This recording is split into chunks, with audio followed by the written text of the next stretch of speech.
มูลนิธิอาสาเพื่อนพึ่งพายามยากสภากาชาติไทยขอเชิญเที่ยวงานเพื่อนพึ่งพา 2562 ชมนิทรรศการบอกเล่าประวัติความเป็นมาการช่วยเหลือประชาชนในด้านต่างๆของมูลนิธิเลือกซื้อสินค้าที่ระลึกจากร้านพึ่งพาร้านพระบรมวงศานุวงศ์ร้านค้าจากสถานทูตร่วมกันเป็นจิตอาสาจัดถุงยางชีพพระราชทานพร้อมการแสดงจากศิลปินมากมายระหว่างวันที่ 5 ถึง 14 กรกฎาคม 2562 ณ อาคารนิมิบุตรสนามกีฬาแห่งชาติเที่ยวงานเพื่อนพึ่งพา 2562 แบ่งปันพอเพียงยั่งยืน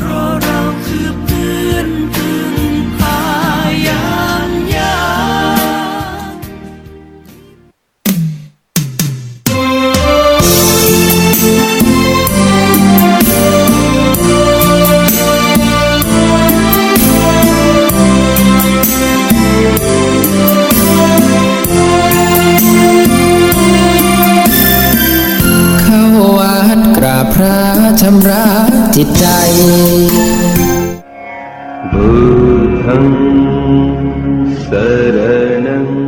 บางคนไม่เชื่อเรื่องนรกสวรรค์บางคนเชื่อเพียงว่าคนเราเกิดมาแล้วก็ตายลงแค่นั้นส่วนบางคนคิดว่าคนเราเท่ากันหมดทุกอย่างค้นหาคำตอบสำหรับคุณได้ในโครงการกวดวิชาพุทธวิปัสสนากรรมฐานโดยพระอาจารย์ภาสกรภูริวัฒโนตลอดปีมีให้คุณเลือกเพียงเดือนละครั้งไม่ต้องเสียค่าใช้จ่ายใดๆทั้งสิ้นสำรองที่นั่ง053 943 684 086 256 8910แล้วคุณจะรู้ว่าคำตอบคืออะไรนี่ล้างรถเสร็จแล้วงั้นมาล้างผักสิจ้ะนี่วันนี้เป็นไรปะเนี่ยไม่กินเหล้าเหรอเลิกแล้วเอาเวลามาอยู่กับเมียดีกว่าไม่ต้องล้างผักละมาเกาหลังให้หน่อยสิมาไม้เกาหลังก็มีนี่นามาเกาหน่อยแฮปปี้อยู่กินเหล้านึงเยอะสุกเลิกเหล้าวันนี้เริ่มเลย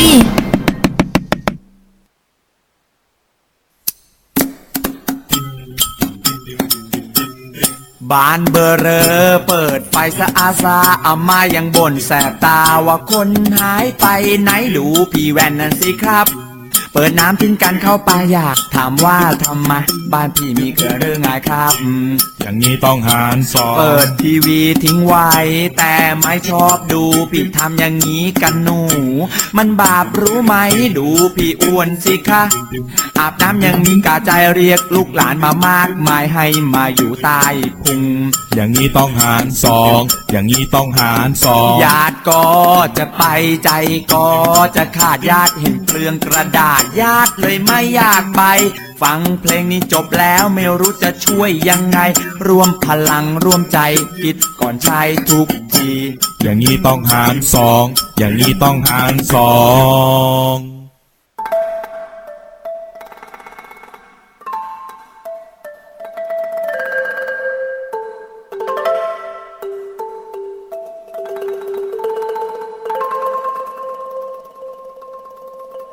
รายการนี้ไม่เหมาะกับเด็กอายุต่ำกว่า15ปี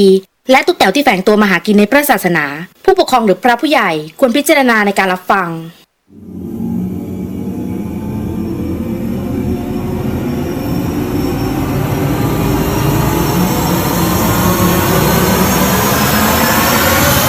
เด็กเฮียนเข้าสู่ในช่วงของเดอะเฮียนในค่ำคืนนี้นะฮะก็เป็นประจำทุกค่ำคืนเนาะเอาละฮะในส่วนของค่ำคืนนี้สวัสดีเป็นทางการฮะคุณกำลังฟังสถานีวิทยุ FM 104.50 เมกะเฮิรตซ์จังหวัดเชียงใหม่นะครับสถานีวิทยุเพื่อการศึกษาพระพุทธศาสนาและวัฒนธรรมแล้วก็92 GFM ฮะพัทยาสวัสดีจากชลบุรีฝนตกไหมนะฮะในค่ำคืนนี้วันนี้ตอบคำถามเยอะมากน้องๆอย่างที่เกริ่นไปเนี่ยมันตอบยากนะ ปัญหาชีวิตวัยรุ่นเดี๋ยวอันนี้มันรายการเดอะเฮียนแต่มันจะเริ่มไปเป็นปัญหาชีวิตของเด็กๆเข้าไปแล้วไม่เป็นไรฮะก็เดี๋ยวจะจัดพาร์ทแรกไว้สำหรับ ในเรื่องราวของปัญหาชีวิตเรื่องกรรมของแต่ละคนแล้วกัน แล้วก็พาร์ทหลังเนี่ยหลอนก็คือหลอนยาวเลยข่าวน้อยๆนะฮะผมก็เบื่อข่าวการเมืองบางคนคือมันอินกับการเมืองอ่ะคุณเข้าใจใช่ไหมประเทศไทยทุกวันเนี้ยพอยังไม่เลือกตั้งเราก็บ่นกันเฮ้ยทำไมไม่เลือกตั้งงี้แต่พอเลือกตั้งเสร็จปุ๊บอ่ะมันก็จะมีส่วนหนึ่งที่ไม่จบไงมันก็ไอ้นู่นไอ้นี่เราเข้าใจนะมันจะทำให้ทั้งหมดทั้งมวลนั้นบรรยากาศมันจะเสียผมจึงบอกเฮ้ยผมไม่เอาดีกว่าเรื่องราวของการเมืองประเทศไทยแก้ไขปัญหาเรื่องการเมืองไม่ได้ฮะยันปู่รุ่นปู่มาแล้วเรื่องการเมืองปู่เสียชีวิตไปแล้วคุณพ่อตายไปแล้วฮะมารุ่นเราอย่างเงี้ยฮะมันยังไม่จบไม่สิ้นฮะคุณจะไปหวังโอ้ไม่ต้องเพอร์เฟกต์เหมือนอเมริกาเนี่ยนะผมจะบอกว่าอเมริกาทำตัวเหมือนตำรวจโลกนะคุณเข้าใจใช่ป่ะแต่อเมริกาเนี่ยคือฆาตกรโหดๆของโลกใบนี้แผ่นดินของอเมริกาเนี่ยในส่วนของทั้งหมดทั้งมวลของนอร์ทอเมริกาเนี่ยมันเป็นแผ่นดินของอินเดียนแดงเนี่ยที่มีชนเผ่าต่างๆเดี๋ยวนี้พออังกฤษแยกตัวออกไปเนี่ยใช่ไหมล่องเรือไปถึงแผ่นดินใหญ่ปุ๊บเล่นเลยนะฮะฆ่าอินเดียนแดงล้างเผ่าพันธุ์จนเหลืออยู่กระจุกนี่ฮะเห็นไหมแล้วจะมาบอกว่าโอ้ยเราคุณธรรมสูงส่งผมไม่ค่อยเชื่อเลยนะฮะน้องก็เกิดกันไม่ทันหรอกผมก็เกิดไม่ทันแต่ว่าประวัติศาสตร์มันฟ้องอยู่มาเข้าสู่เรื่องราวกันดีกว่าฮะก็เดี๋ยวขอประกาศสมัครงานหน่อยพอดีว่าครูบาอาจารย์ท่านฝากมาเนื่องจากว่ามีหลวงลุงเป็นพระเกจิรูปหนึ่งฮะอยู่ที่เขตอำเภอแม่ออนนะฮะอยู่ที่อำเภอแม่ออนนะครับท่านต้องการคนขับรถนะฮะด่วนมากคือเงินเดือนเบื้องต้นเนี่ย 7,000 บาทนะครับมีภาระไม่มีภาระคุยกับท่านได้ท่านมีที่พักให้พร้อมคือขับรถเนี่ยไม่ใช่ว่าโอ้โหขับมันทั้งไม่ใช่บริษัทเข้าใจสมัยบางคนบอกโอ้โหพี่เลี้ยวไม่ไหวเราไม่คุ้มอยู่กับพระนะฮะกินอยู่หลับนอนไฟก็คือข้าวก็ไม่ต้องซื้อบ้านก็ไม่ต้องเช่านะฮะค่าน้ำค่าไฟท่านก็ออกให้หมดและที่สำคัญก็คือว่าถ้าอยู่ไปเนี่ยอยากจะได้อะไรเนี่ยถ้าท่านพอจะจัดปัจจัยให้ท่านก็จะจัดให้นะฮะเป็นจะบอกว่าเป็นหลวงปู่ไหมนะฮะคือเรื่องของเรื่องเนี่ยคนขับรถของท่านน่ะนะฮะเพิ่งจะขอลาท่านลาสิกขาเลยฮะขอบวชเนื่องจากว่าอยู่กับท่านมานานแล้วมีความซาบซึ้งในพระธรรมนะก็เลยขอหลวงปู่ท่านบวชแล้วคนขอบวชเนี่ยคุณนะฮะจากคนขับรถแล้วมาขอบวชแล้วคุณคิดว่าท่านจะไม่ให้เหรอท่านก็คือพระท่านเข้าใจไงว่าถ้ามาขอแบบบวชเนี่ยมันเขาเรียกว่าถึงพร้อมของทางโลกแล้วนะฮะหยุดและพร้อมที่จะหยุดและคราวนี้เข้าสู่เรื่องทางธรรมเป็นการตั้งใจท่านก็บอกว่าถ้าจะบวชเอาแค่พรรษาไม่ต้องบวชปรากฏว่านะฮะคนขับรถท่านก็เลยบอกว่าตอนนี้เป็นหลวงพี่ต๋องแล้วนะหลวงพี่ต๋องก็บอกว่าไม่ครับขอบวชเลยประมาณว่าบวชไปแต่ไม่บอกว่าตลอดชีวิตคือบวชไปเนี่ยตามเหตุปัจจัยของบุญแล้วกันแต่ว่าท่านซึ้งใจในการบวชมากก็เลยเอาเรียกว่าหลวงปู่ท่านขาดมือ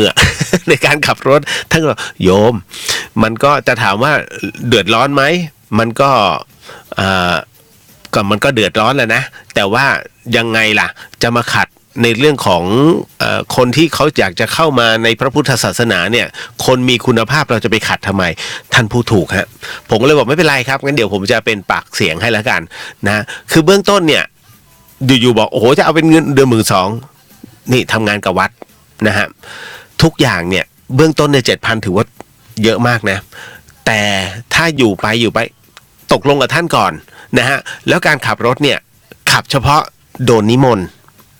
นะฮะอย่างจะท่านไปโรงพยาบาลเงี้ยขับไปท่านมีนิมนต์เพราะว่าโอ้โหมีแต่คนจองนิมนต์เป็นพิธีไปนะฮะท่านก็บอกว่าบางทีมันก็ต้องไปบางทีบุรีรัมย์เงี้ยชลบุรีเงี้ยไม่มีคนขับคือท่านมีอยู่แล้วอีกหนึ่งคนท่านต้องการอีกคนหนึ่งเพื่อสลับกันในการขับงานมันไม่ได้หนักนะ แต่บางคนคิดนู่นคิดนี่คิดเรื่อยเปื่อยแต่อยู่ที่แม่ออนฮะอยู่ที่แม่ออนบอกไว้ก่อนนะฮะถ้าสนใจในอินบ็อกซ์มานะฮะหาพี่เลียวนะครับแล้วเดี๋ยวพี่เลียวจะบอกว่าเนี่ยป่ะเดี๋ยวเอาเบอร์ไปแล้วก็ติดต่อแล้วก็คุยกับท่านให้เรียบร้อยตกลงเป็นที่เรียบร้อยก็นั่นแหละฮะมีเก็บกระเป๋าเข้าไปอยู่เลย โอ้ยที่พักอย่างดีขอบอกนี่นะฮะก็ลองมีรถแหมแล้วท่านเป็นพระเกจิแล้วนะฮะไม่ใช่มาขอกันง่ายๆนะครับบอกไว้ก่อนแจ้งไว้ก่อนนะเอาละฮะมาถ้าคุณบอกว่าคุณตกงานแต่คุณเลือกงานคุณจะตกต่อไปแต่ถ้าคุณบอกว่าตกงานอะไรก็ได้ที่ทำไปก่อนคุณจะได้งานนะฮะและงานอะไรนะฮะที่มันดีที่สุดทุกงานน่ะดีหมดถ้าคุณสนุกกับมันแต่กรณีแบบนี้ผมบอกเลยนะคุณจะมีช่องทางอีกเยอะมากท่านเป็นพระเกจิวันนี้ท่านรับใช้ นะครูบาอาจารย์แล้วคนที่นะนิมนต์ท่านไปทำเนี่ยคุณคิดว่าเป็นเจ้าของบริษัทหรือว่าเป็นลูกน้องเจ้าของนะฮะ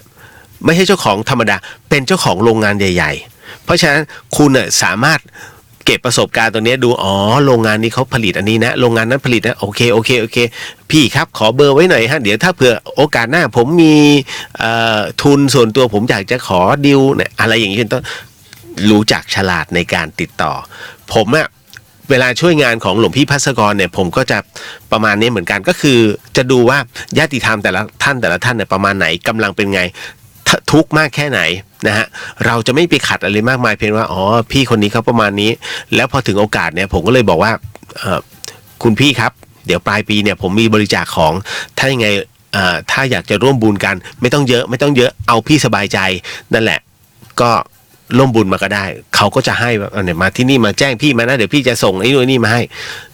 จบข่าวคือให้เขาได้ร่วมบุญแต่ผมไม่ค่อยจะรบกวนใครมากนะฮะยกเว้นว่าถ้าเขาลบเล้าเองจริงๆเนี่ยอินบ็อกซ์มาลบเล้าเมื่อไหร่ล่ะรับปากเอาไว้เนี่ยผมจะส่งให้นั่นแหละครับคือไม่ใช่แบบช่วยทำหน่อยนะฮะไม่ใช่ไปขอแบบทุเรศขนาดนั้นไม่ใช่ฮะผมจะบอกบุญตามปกตินะฮะนู่นอิ่มบุญอุ่นกายน้องโน่วันเดือนธันวาแน่นอนฮะแน่นอนที่สุดเอาล่ะมาเข้าสู่เรื่องราวก่อนดีกว่านะฮะอันนี้บอกบุญไปแล้วนะสนใจอินบ็อกมาอินบ็อกตรงไหน Messenger คุณใช้ Messenger เข้าชื่อพี่เลียวไว้เลียวเดอะเฮียนหรือไม่ก็พุทธิสิทธิ์รัตนสมบูรณ์เข้ามาตรงนี้เรื่องไร้สาระไม่ต้องส่งมานะฮะอินบ็อกส่งมาเนี่ยเรื่องไร้สาระเยอะมากผมก็ไม่เข้าใจคือบางทีคือน้องบางคนมีปัญหาเนี่ยอย่างวันนี้มีหลายคนเลยที่ถามเข้ามา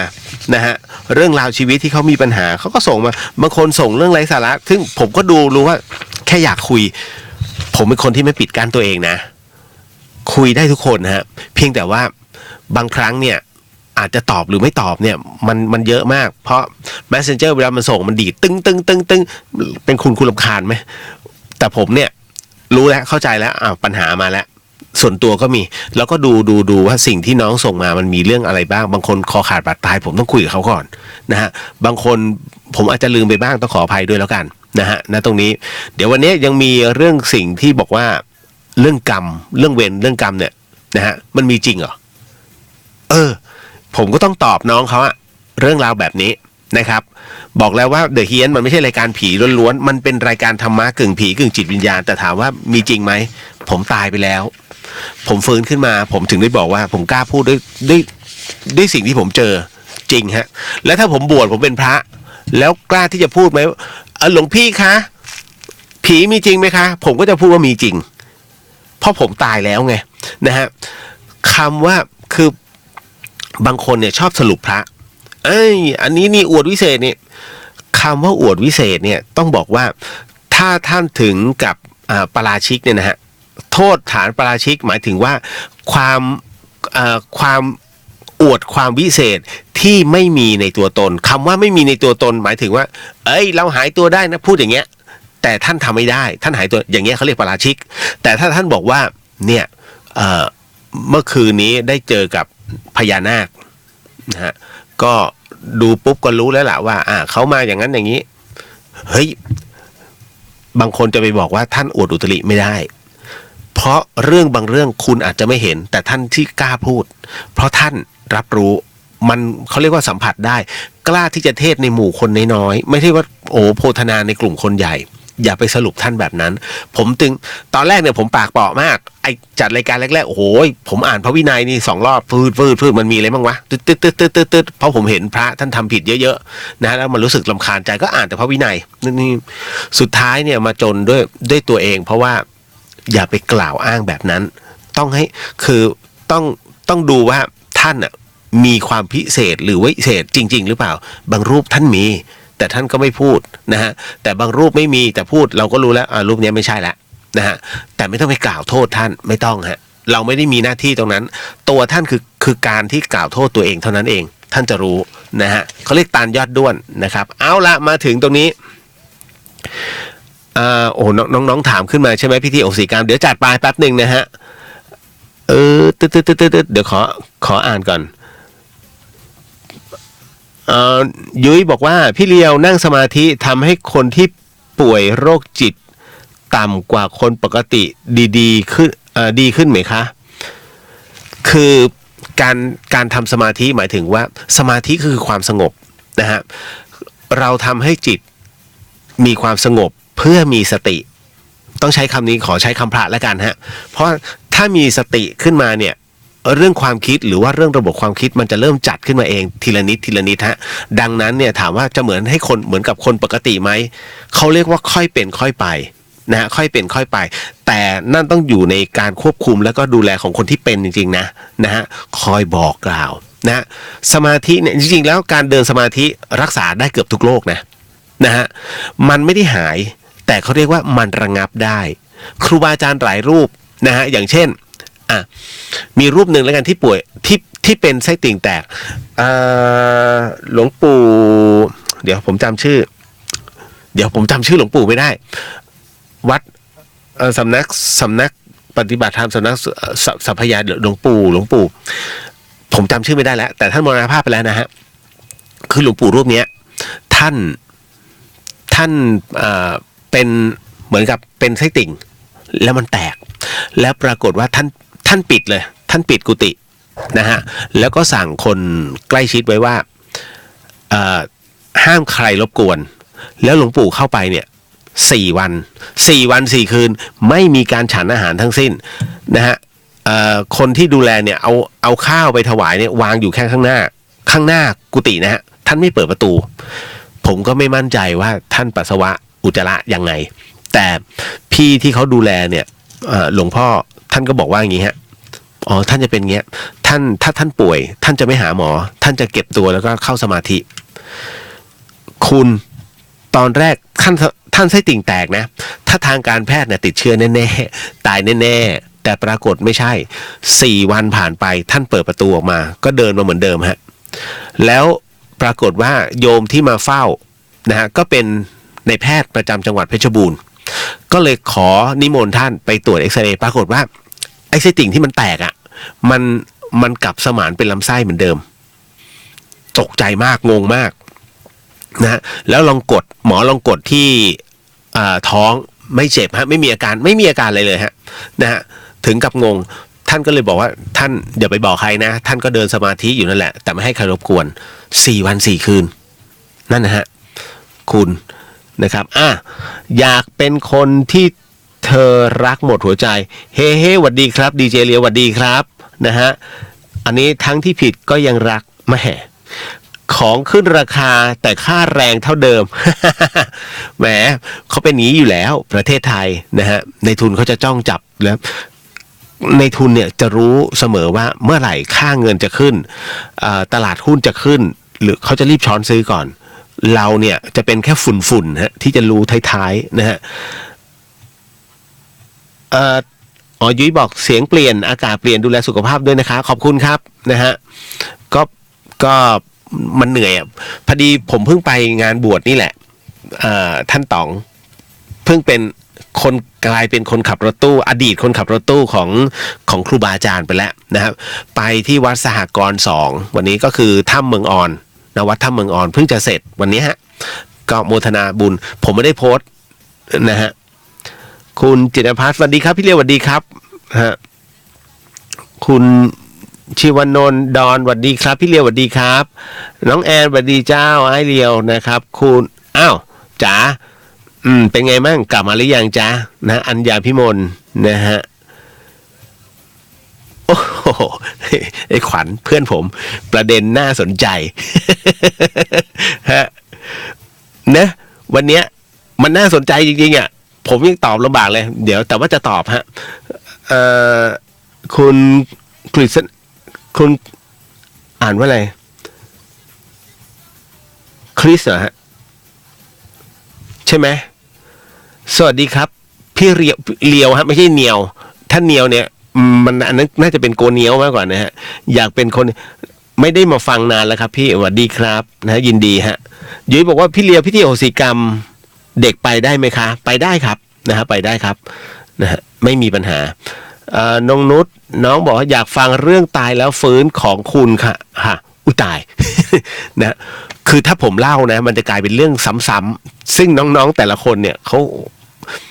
อาทิตย์คือเดือนหนึ่งผมเล่าวัน 2-3 รอบอะ นะฮะเดี๋ยวค่อยว่ากันนะฮะจ๋าบอกว่าอยู่นนท์ค่ะมาทำงานยาวเลยเอาเหรอจริงๆพี่ว่าจะลงกรุงเทพบ้านก็อยู่ใกล้ๆแถวๆบ้านพี่นะตรงนั้นน่ะตรงกองสลากอ่ะตรงนั้นมันหนามบินน้ำไงของพี่มันอยู่ใบเล่ซอยนนบุรี3นะฮะเดี๋ยวก่อนนะแป๊บหนึ่งตึ๊ดมาเอาเลยไหมตอบคำถามเลยแล้วกันเมื่อกี้ที่น้องเขาถามมามันจริงมันมีข่าวของยาย่านะฮะคืออุรัสยาเนี่ยนะครับเขาก็ไปรำบวงสรวงพญานาคที่ริมโขงก็เรียกว่าต้องบอกก่อนเหตุการณ์นี้เกิดขึ้นที่นครพนมนะฮะคุณผู้ฟังครับนะฮะวันนี้นะฮะก็เป็นพิธีการเปิดบวงสรวงพญาศรีสัตนานาคราชนะครับซึ่งเป็นแลนด์มาร์คของริมแม่น้ำโขงที่นครพนมเลยถือว่าเป็นประเพณีที่สำคัญมากจัดขึ้นทุกปีฮะแต่ปีนี้เขาเชิญน้องยาย่าก็ไม่เชิญหรอกจ้างนะฮะมารำนะฮะก็ต้องบอกว่าอลังการมากๆนะฮะแล้วก็ต้องบอกว่าณตรงเนี้ยเอาง่ายๆคือที่เนี่ยเขาจะมีนักท่องเที่ยวไปเที่ยวไม่ขาดสายเลยเดินทางมากราบไหว้ขอพรท่องเที่ยวไม่ขาดสายเชื่อว่าใครที่ได้มาขอพรจะสมปรารถนารวมถึงนักเสี่ยงโชคที่มีความเชื่อศรัทธามาขอโชคลาภก็ได้ตามหวังแล้วก็มีคนโชคดีถูกรางวัลใหญ่มานับไม่ถ้วนฮะรวมถึงลูกหลานชาวนครพนมเคยถูกรางวัลจากการอธิษฐานขอพรเนี่ยได้เงินร่วม90 ล้านบาทนะเมื่อปี61ที่ผ่านมานะโดยตรงนี้นี่เองฮะนครพนมเนี่ยเขาก็จัดให้มีการบวงสรวงทุกปีแล้วปีนี้เช่นกันอุรัสยานะฮะก็มีผลงานตอนนี้นาคี2แล้วก็ต้องบอกว่าเธอก็แต่งองค์ทรงเครื่องจัดเต็มมาร่วมเรียกว่ารำบูชาบวงสรวงทำให้มีประชาชนนักท่องเที่ยวมาร่วมเป็นจำนวนมากล้นหลามมากทีเดียวฮะก็เรียกว่าน้องยาย่านะครับรำบวงสรวงในระยะเวลา30 นาทีครึ่งชั่วโมงนะฮะอยู่ในประมาณ 300,000 บาท โอ้ยอยากเป็นคือสุดยอดนะหลายคนบอกอุ้ยฉาว่ะครึ่งชั่วโมงได้แล้ว300,000นะฮะทำงานง่ายจัง ไม่ง่ายหรอกครับมันคือน้องเขามีคิวด้วยแล้วอย่างหนึ่งก็คือว่าการรำต้องใช้การฝึกซ้อมนะไม่ใช่ไปรำงูปลาไม่ได้เลยเพราะฉะนั้นมันก็ตรงนี้มากแล้วก็ใช้งบในส่วนของกองทุนพญาศรีวสัตนาคราชเนี่ยเป็นค่าใช้จ่ายอย่างไรก็ตามเนี่ยต้องบอกว่าน้องยาย่าเนี่ยเธอไม่ได้รับเงินอย่างเปล่าๆนะฮะเมื่อเดินทางไปรำบวงสรวงเนี่ยนะฮะน้องยาย่าเธอก็ได้ควักเอาเงินส่วนตัวเนี่ยมอบเป็นทุนการศึกษาให้กับนักเรียนในจังหวัดนครพนมเนี่ยจำนวน20 ทุนนะร่วม 100,000 บาทนะฮะก็ถือว่าเป็นอีกหนึ่งคนนะที่นำตรงเนี้ยนะฮะคือเป็นไอดอลของน้องๆอ่ะและในขณะเดียวกันนะครับที่น่าเสียใจมากนะฮะแล้วก็ต้องขอนอบน้อมแด่หลวงปู่ก็คือสิ้นเกจินะฮะหลวงปู่สอนะฮะภริยสงฆ์6 แผ่นดินละสังขารนะฮะสิริรวมอายุ114 ปีนะฮะก็ที่ท่าอุเทนนครพนมเช่นกันครับคือเรื่องนี้ผมรู้ตั้งแต่เมื่อคืนวานแล้วนะฮะก็หลวงปู่สอท่านละสังขารไปอย่างสงบนะครับด้วยโรคชรานะครับต้องบอกว่าท่านเป็นพระ6 แผ่นดินนะที่ปฏิบัติดีปฏิบัติชอบมาโดยตลอดจนเป็นที่เคารพเลื่อมใสศรัทธาของพุทธศาสนิกชนนะฮะท่านเป็นศิษย์สืบ สายธรรมของหลวงปู่ศรีทัตยานสัมปันโนพระเกจิชื่อดังวิทยาคมเข้มขลังแห่งวัดพระธาตุท่าอุเทนนะจังหวัดนครพนมซึ่งเป็นพระป่าสายวิปัสสนานะฮะแล้วก็ได้มรณภาพไปเมื่อปี 2510 จนกระทั่งหลวงปู่สอได้สืบทอดและก็บำเพ็ญเพียรภาวนามานะครับจนถึงเรียกว่าท่านไปบำเพ็ญถึงฝั่งลาวแล้วก็กลับมาที่ฝั่งไทยด้วยนะฮะก็ต้องบอกว่าท่านเจ็บป่วยด้วยโรคชรามาหลายปีแล้วฮะจนกระทั่งล่าสุดเนี่ยเข้ารับการรักษาที่โรงพยาบาลจังหวัดนครพนมแล้วก็ละสังขารอย่างสงบเมื่อวานนี้นะวันศุกร์นี้วันที่6นะฮะก็ช่วงเวลา 18:12 นาทีฮะคุณผู้ฟังเอาละมาเข้าสู่เรื่องราวที่น้องๆมีปัญหากันแล้วก็ถามกันเข้ามานะฮะถามถึงเรื่องราวของปัญหาใช่ไหมปัญหานี่เลยแล้วกันเดี๋ยวไปเข้าเรื่องหลอนเอาปัญหาน้องก่อนปัญหาน้องเรื่องใหญ่เรื่องหลอนเรื่องเล็ก นะฮะเอาคนแรกถามมาเดี๋ยวพี่ที่อยู่ช้างคลานนะฮะนะครับถ้าจะโทรมาปรึกษาเรื่องตัวบุพกรรมของพี่โทรได้นะฮะ053810406นะฮะ053810406นะครับ053810406นะฮะพี่เขาจะปรึกษาเพราะว่าครั้งหนึ่งแกเคยบังคับให้ภรรยานะฮะทำแท้งแล้วก็แกเป็นเพชฌฆาตในเรื่องของการฆ่าสัตว์ฆ่าหมูนะฮะทั้งวัวทั้งควายฆ่าหมดนะฮะเพราะด้วยอาชีพฮะมันจำเป็นต้องทำแล้วนะตอนเนี้ยถึงเวลาที่ท่านล้างมือแล้วพอล้างมือไปตัวกรรมมันตีกลับถึงไม่ล้างมันก็ตีอยู่แล้วเพราะว่ากรรมเนี่ยให้ความเป็นธรรมยุติธรรมเสมอดังนั้นเนี่ยตอนนี้พี่เขาก็มีประสบปัญหาชีวิตพอสมควรก็เลยอยากปรึกษาผมนะผมก็เลยบอกว่างั้นเดี๋ยววันจันทร์พี่โทรเข้ามาดีกว่าในรายการแล้วเดี๋ยวเรามานั่งคุยกันแล้วผมก็จะบอกถึงวิธีเรียกว่าเขาเรียกว่าบรรเทาแล้วกันบรรเทาเหตุแห่งทุกข์แต่ไม่ใช่ว่าจะกรรมทั้งหมดจะตัดได้หนึ่งชีวิตมันไม่ได้ทำกันง่ายๆมันไม่ได้จะทดแทนกันได้ง่ายๆนะฮะไม่มีใครบนโลกใบนี้ที่อยากตายหรอกครับนะฮะจริงๆนะฮะมาเรื่องราวเรื่องแรกเนาะคุณจะบอกน้องก็ไม่น่าจะใช่นะคุณวียานันท์ถามว่าเราจะเชื่อเรื่องเวรกรรมได้จริงหรือเมื่อคนทำดีกลับเจอแต่เรื่องแย่ๆไอ้นี่เป็นไงล่ะนะฮะหลายคนก็เคยคิดใช่ไหมนะฮะเดี๋ยวขออนุญาตเปลี่ยนเพลงนิดนึงนะฮะ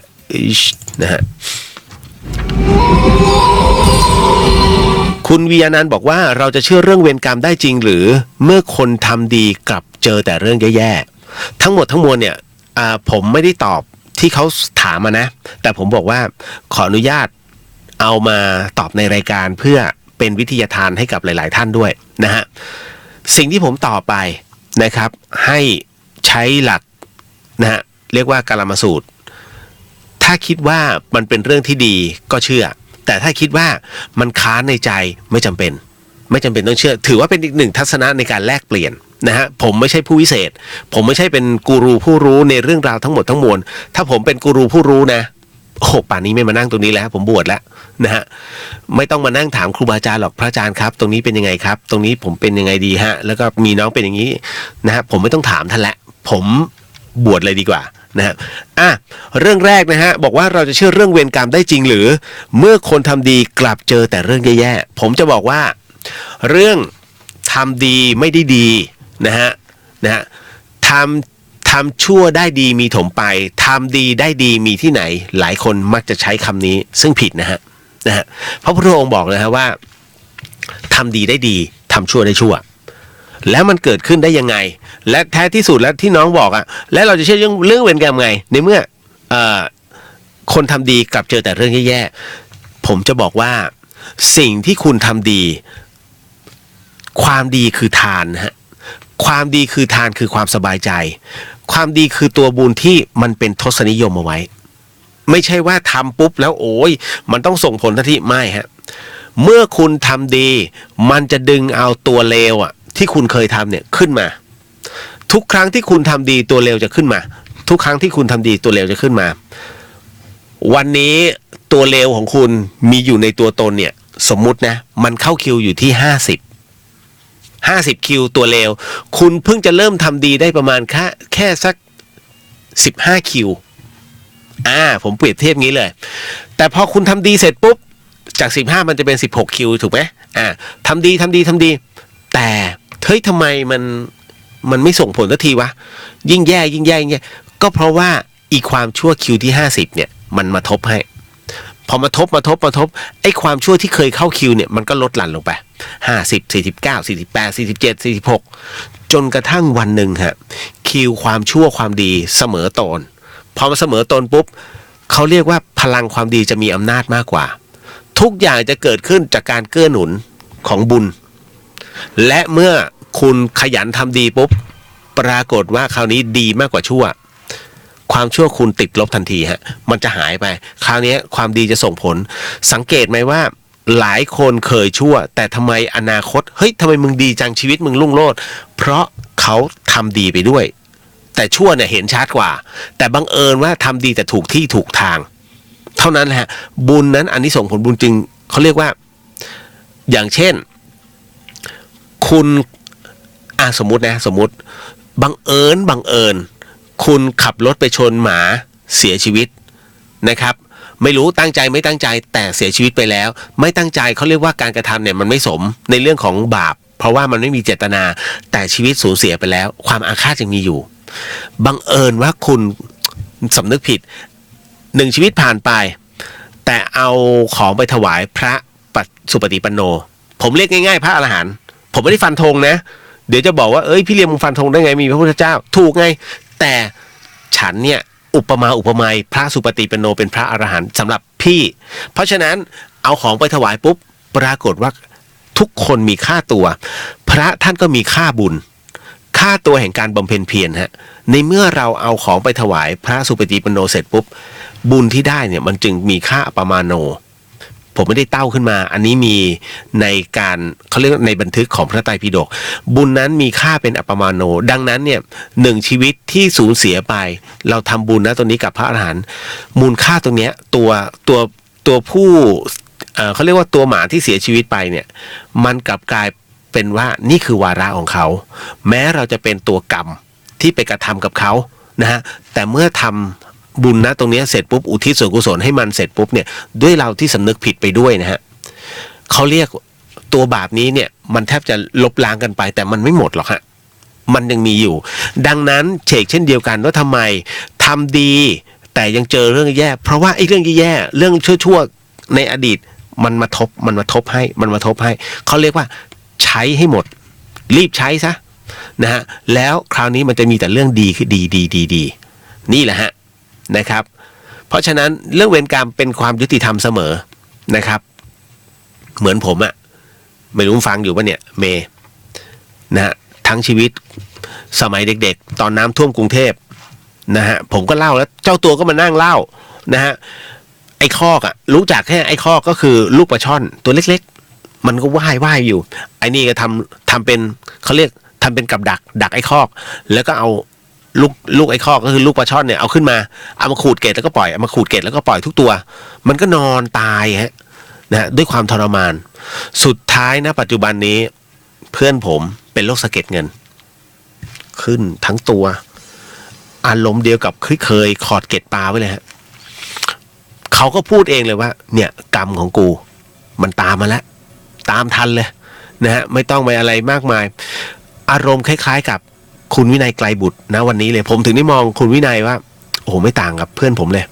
อารมณ์เดียวกันเละเลยทั้งตัวนะฮะแล้วนอนต้องนอนแบบคือถ้ามันเห่อขึ้นมาเนี่ยฮะต้องนอนใบตองเพราะไม่งั้นน้ำเหลืองเนี่ยมันแตกเตียงเรียบร้อยนะฮะเรียกว่าแรกๆเนี่ยต้องบอกว่าไม่รู้แล้วนอนแล้วน้ำตุ่มน้ำเหลืองมันแตกอะแล้วพอมันแห้งปุ๊บ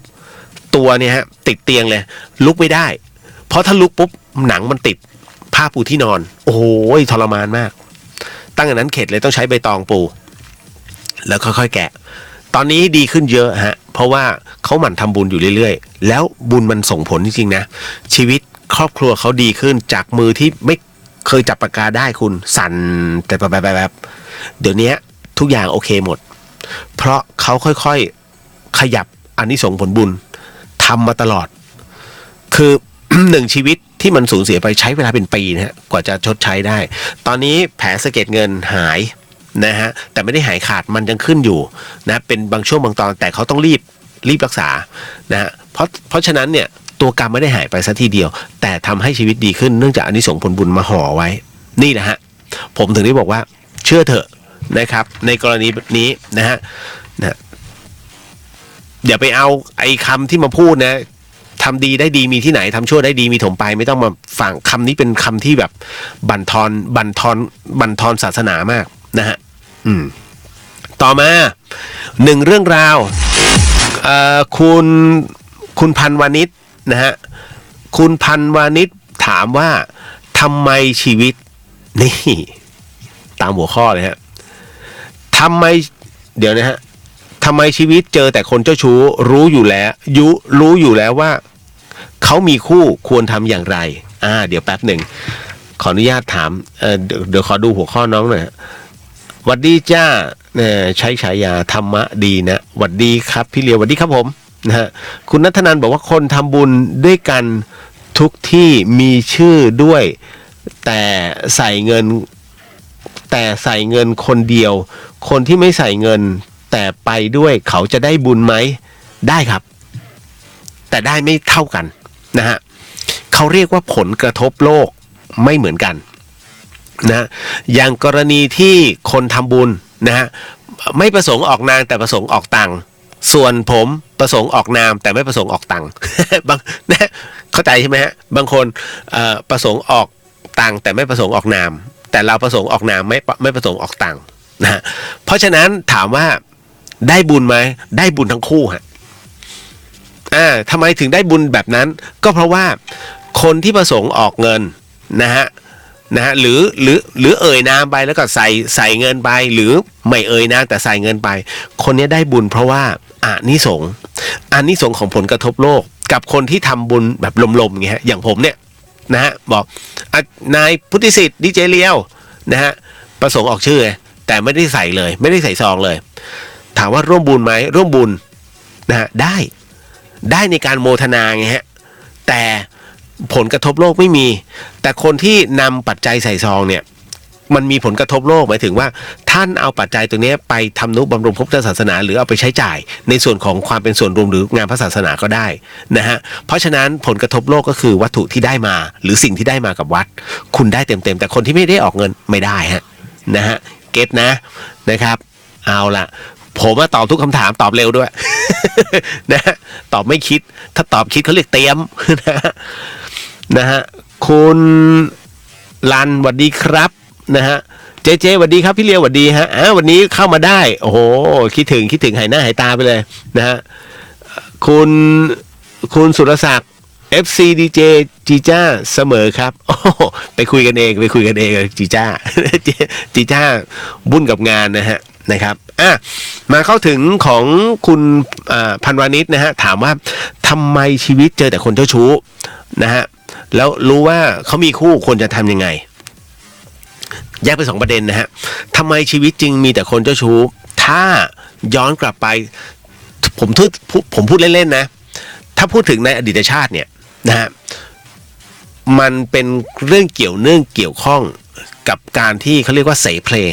นะฮะเป็นคนเสเพลมาก่อนนะฮะในอดีตชาติคุณอาจจะเป็นผู้ชาย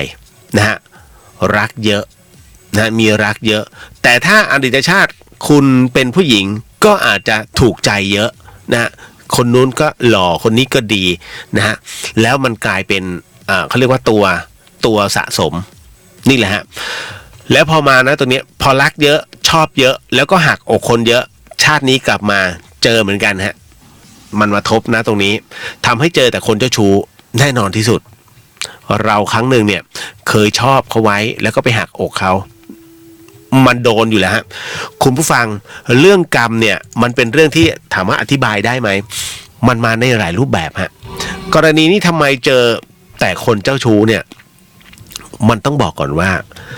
การมีชีวิตคู่เนี่ยมันประกอบไปด้วยหลายอย่าง ศีลเสมอกันนะฮะชอบเหมือนกันทัศนะที่เหมือนกัน3อย่างนี้ฮะนะครับถ้าชอบไม่เหมือนกันความคิดเห็นไม่เหมือนกันเรียบร้อยเลยฮะศีลไม่เท่ากันเรียบร้อยพังฮะบางคนชอบโกหกเป็นอาจินนะฮะ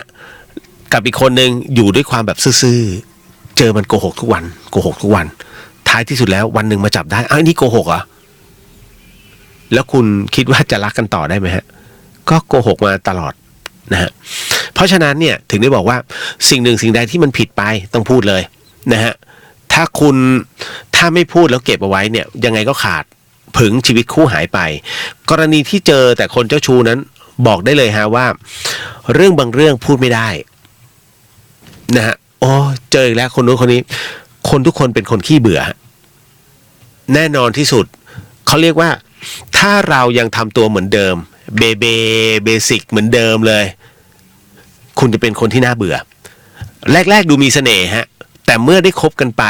เต็มที่ให้3 ปีคุณจะกลายเป็นคนที่น่าเบื่อมากเพราะฉะนั้นสโลแกนที่หลายๆคนบอกผู้หญิงอย่าหยุดสวยถูกต้องจ้าถูกต้องนะฮะอย่าหยุดสวยเพราะถ้าคุณหยุดสวยปุ๊บความมีเสน่ห์หายไปความท้าทายหายไปผมพูดเสมอว่าความรักคือเกมนะฮะคุณไม่ใช่ความรักโรแมนติกจ๋าจืดชืดไม่มีฮะถ้าความรักโรแมนติกและยั่งยืนคนสมัยโบราณจะมีเมียแค่คนเดียวฮะไม่มีเมียหลายคนคุณสังเกตไหมนะฮะอย่างผมเนี่ยตระกูลผมเนี่ยนะฮะทั้งตระกูลคุณพ่อคุณแม่นะฮะมี2 บ้านตลอดเขาจะเรียกว่าสายเขาเรียกสายนะสายของคุณย่าคนนี้กับสายของคุณย่าคนนี้ อันนี้คุณตาอ๋อสายแม่คนนี้อันนี้สายแม่คนนี้เขาจะจัดเป็นสายๆกันสนุกสมัยก่อนนะฮะก็เลยต้องบอกฮะว่าเนี่ยเรื่องราวมันจะเป็นแบบนี้นะฮะเพราะฉะนั้นไม่ต้องแปลกใจว่าทำไมจะต้องชีวิตต้องเจอคนเจ้าชู้คุณอย่าหยุดสวยความรักคือเกมเพราะว่าถ้าเอาชนะแล้วไม่มีอะไรมาต่อยอดของเกมนั้นมันเบื่อดังนั้นถ้าผู้หญิงนะฮะถ้าผู้หญิงผมจะบอกนะฮะจะด่าก็ได้ผมจะบอกว่าถ้าผู้หญิงเนี่ยเมื่อคิดว่าแต่งงานแล้วคุณหยุดตัวเองอยู่แค่นั้นคุณจะกลายเป็นคนที่ไม่น่าสนใจเลยแฟนจะมีความรู้สึกว่าหมดแล้วเรื่องที่อยากค้นหามันหมดแล้วแต่ถ้าคุณทำแบบเฮ้ยไม่สนไม่แคร์มึงหรอกงี้นู่นนั่นเฮ้ยออกได้ฉันก็ออกได้แต่เตร่บ้าง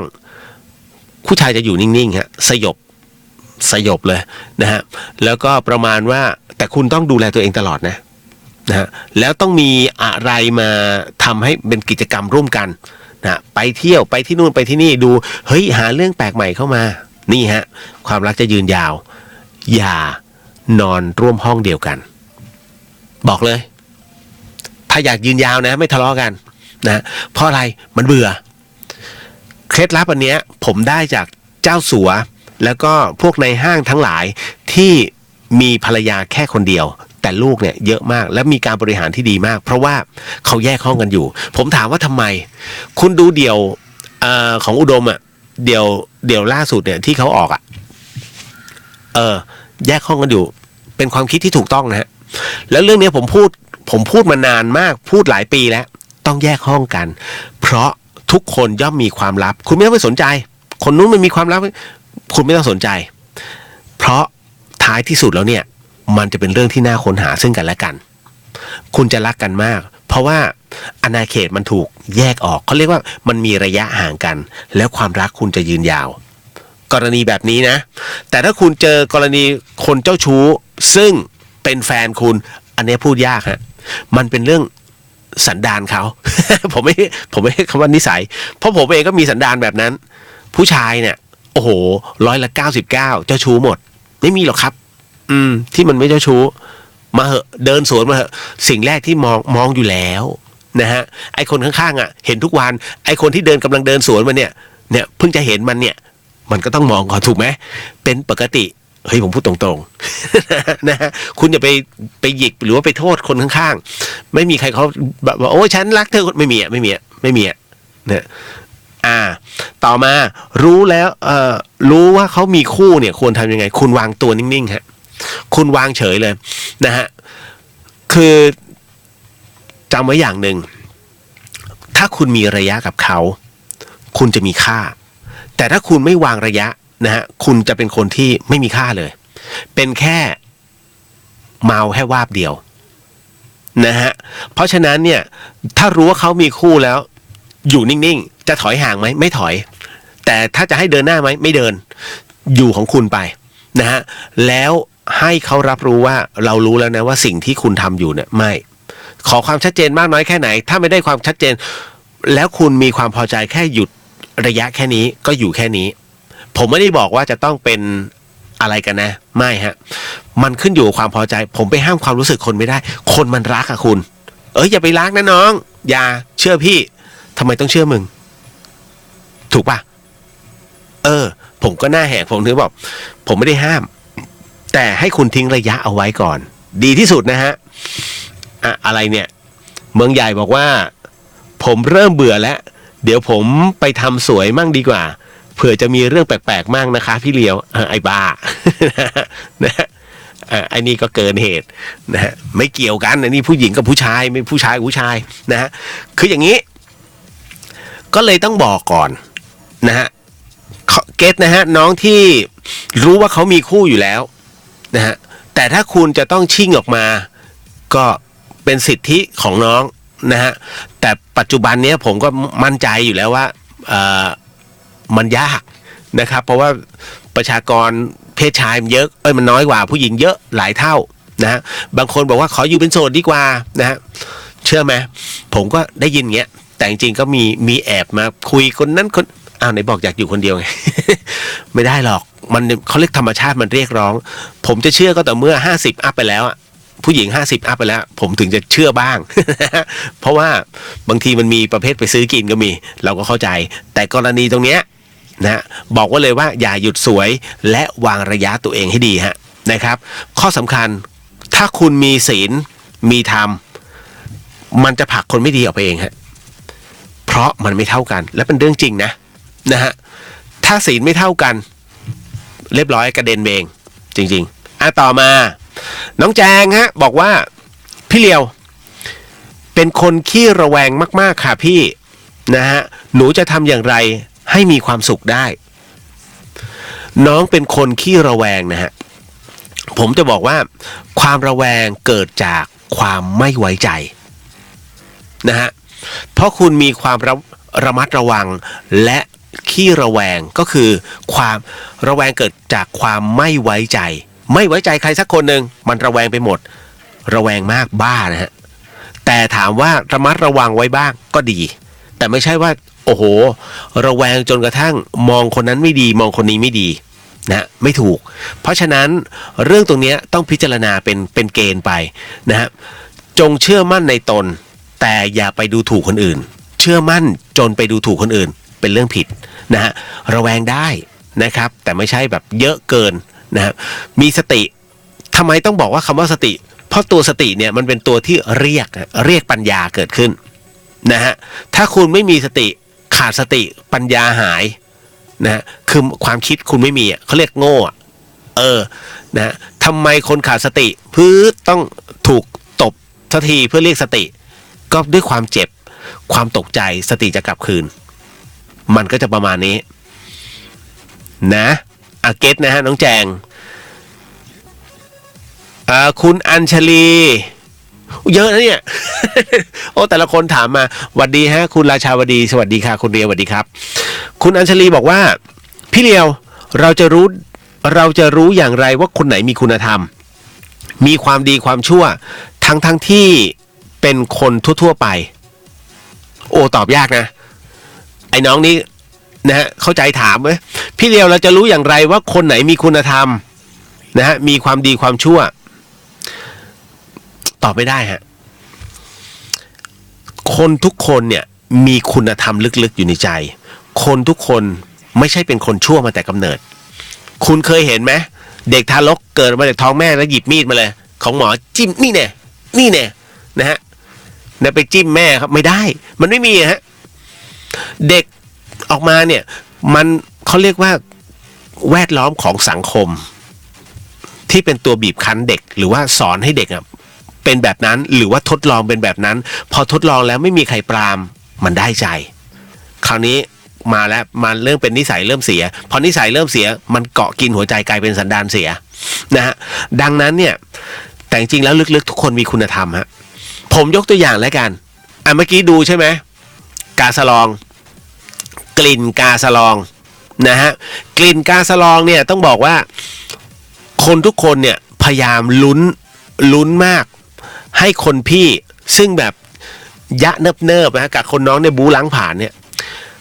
นะเฮ้ยทำไมไม่เอาอะไรปิดป้องว่าเขาตบเขาตีอย่างเนี้ยนะฮะคุณจะมีความรู้สึกเครียดแค้นแทนถูกไหมทำไมจึงเป็นเช่นนั้นเพราะว่าคุณพยายามจะเชียร์นะคุณพยายามจะเชียร์ให้คนที่ถูกกระทำเนี่ยสู้บ้างนะฮะไม่ใช่ฝ่ายรับเนี่ยเขาเรียกว่าจริงๆแล้วคุณมีคุณธรรมในใจคือเฮ้ยทำไมมึงไม่สู้วะทำไมมึงไม่สู้วะเนี่ยแหละฮะพูดง่ายๆเขาเรียกมาพอมันอินลงไปเนี่ยเอาตัวคุณไปเป็นตัวละครปุ๊บเขาเรียกความใส่ใจเกิดขึ้นแล้วความเป็นคุณธรรมเนี่ยที่คุณต้องการว่าทำไมอย่างน้อยเนี่ยมึงสู้กันเนี่ยจะได้เสมอกันอย่างน้อยมันเพิ่มเป็นความมันถูกไหมฮะพอเพิ่มเป็นความมันคราวนี้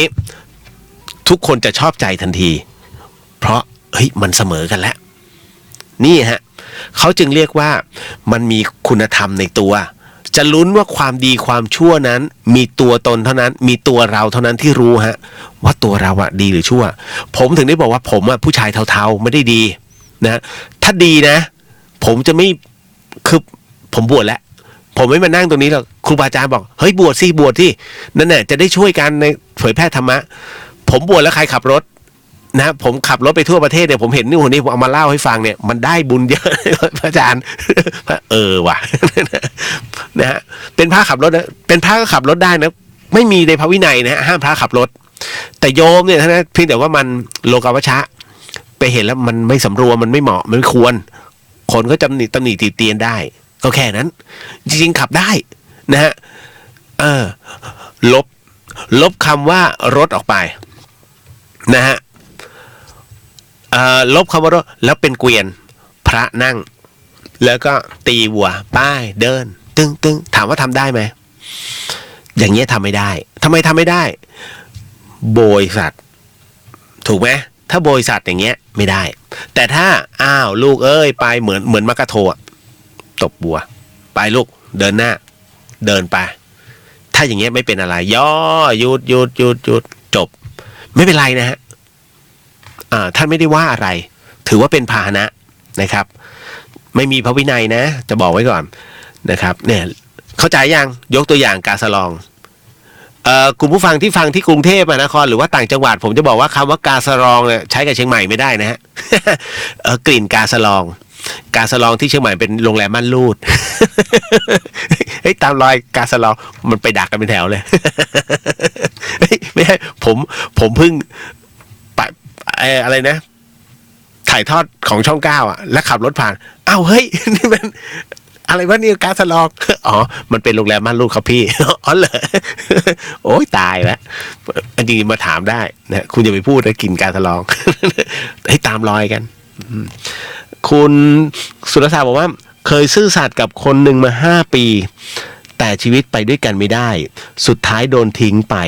ฝึกทำทนอยู่คนเดียวราวๆ2 เดือนจู่ๆก็มีคนมีศีลเสมอกันพื้นฐานชีวิตใกล้เคียงกันเข้ามาแบบอัตโนมัติแล้วก็ตอบโจทย์นะฮะกันอย่างที่ไม่ต้องพูดกันเยอะนี่คือตัวอย่างของความยุติธรรมของการกระทำที่ผ่านมาหรือเปล่าครับโอ้โหธรรมะตบมือนะฮะใช่ครับมันจะเขาเรียกว่าเขาจะเข้ามาเนี่ยคนที่จะเข้ามาด้วยกันเนี่ยมันจะกลายเป็นคนที่มีรูปแบบที่คล้ายๆกันผมถึงได้บอกว่าสมมุติว่าคุณอยู่ในทำงานอยู่ในร้านเหล้าคุณคิดว่าคนที่จะเข้ามาหาคุณเนี่ยเป็นคนประเภทไหนนะฮะไม่มีหรอกนักธุรกิจ1,000 ล้าน100 ล้านไม่มีครับไม่มีนะเจ้าของฟาร์มจะมาเที่ยวโอ้โหทั้งวี่ทั้งวันเพื่อจะมาตรงนี้เมาไม่มีฮะนะฮะถูกไหมก็จะมีคึก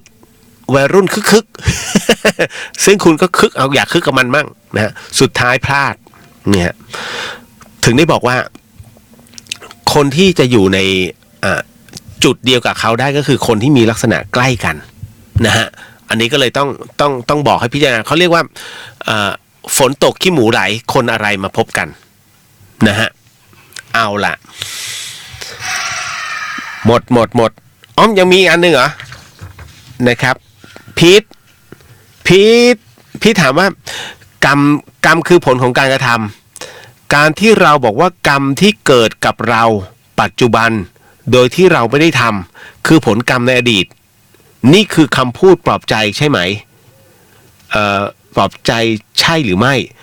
และเรื่องของเวรกรรมจะพิสูจน์ได้อย่างไรเมื่อกี้ตอบไปแล้วฮะคล้ายๆกันนะฮะคือกรรมคือผลการกระทำถูกต้องฮะการที่เราบอกว่ากรรมที่เกิดกับเราปัจจุบันนั้นโดยที่เราไม่ได้ทำคือผลกรรมในอดีตก็ถูกต้องฮะนะอย่างที่ผมบอกไปว่าตัวกรรมมันรอเข้าคิวเล่นงานคุณอยู่แล้วนะคิวที่100แต่คุณเพิ่งทำความดีได้แค่10กว่าอย่างเงี้ยไอ้กรรมที่100มันรีบมาทบก่อนเลยเหลือ99 98 97 96นะฮะเขาเรียกชดใช้กรรมก่อนเอาไอ้ตัวหนักๆหรือว่าเอาตัวกลางๆเนี่ยรอซะก่อนจนคุณท้อเขาจึงเรียกว่ามารเปรียบเสมือนตัวกรรมว่าพยามารเขาจะเรียกสั้นๆมารมันมาอย่างนี้แหละนั่นนะฮะมาเพื่อทดสอบถ้าคุณผ่านการทดสอบไปได้ผ่านฮะชีวิตคนเราไม่เคยมีใครที่ตกดิ่งจนแบบนะฮะสุดกู่แล้วไม่ขึ้นมันจะเป็นกราฟชีวิตเขาเรียกว่าช่วงจังหวะของชีวิตนะฮะเพราะฉะนั้นให้อดรนทนรอนะฮะอะไรก็ตามที่มันดิ่งลงพรุ่งนี้มันจะมีพรุ่งนี้ก็เช้ามีสว่างมีวันที่ฟ้าสวยคุณไม่ต้องไปกลัวฮะนะฮะว่าชีวิตมันจะตกต่ำตลอดไม่ฮะไม่มีใคร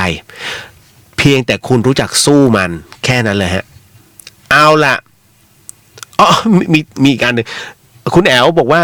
การถวายเทียนพรรษานี่เราควรถวายไหมคะ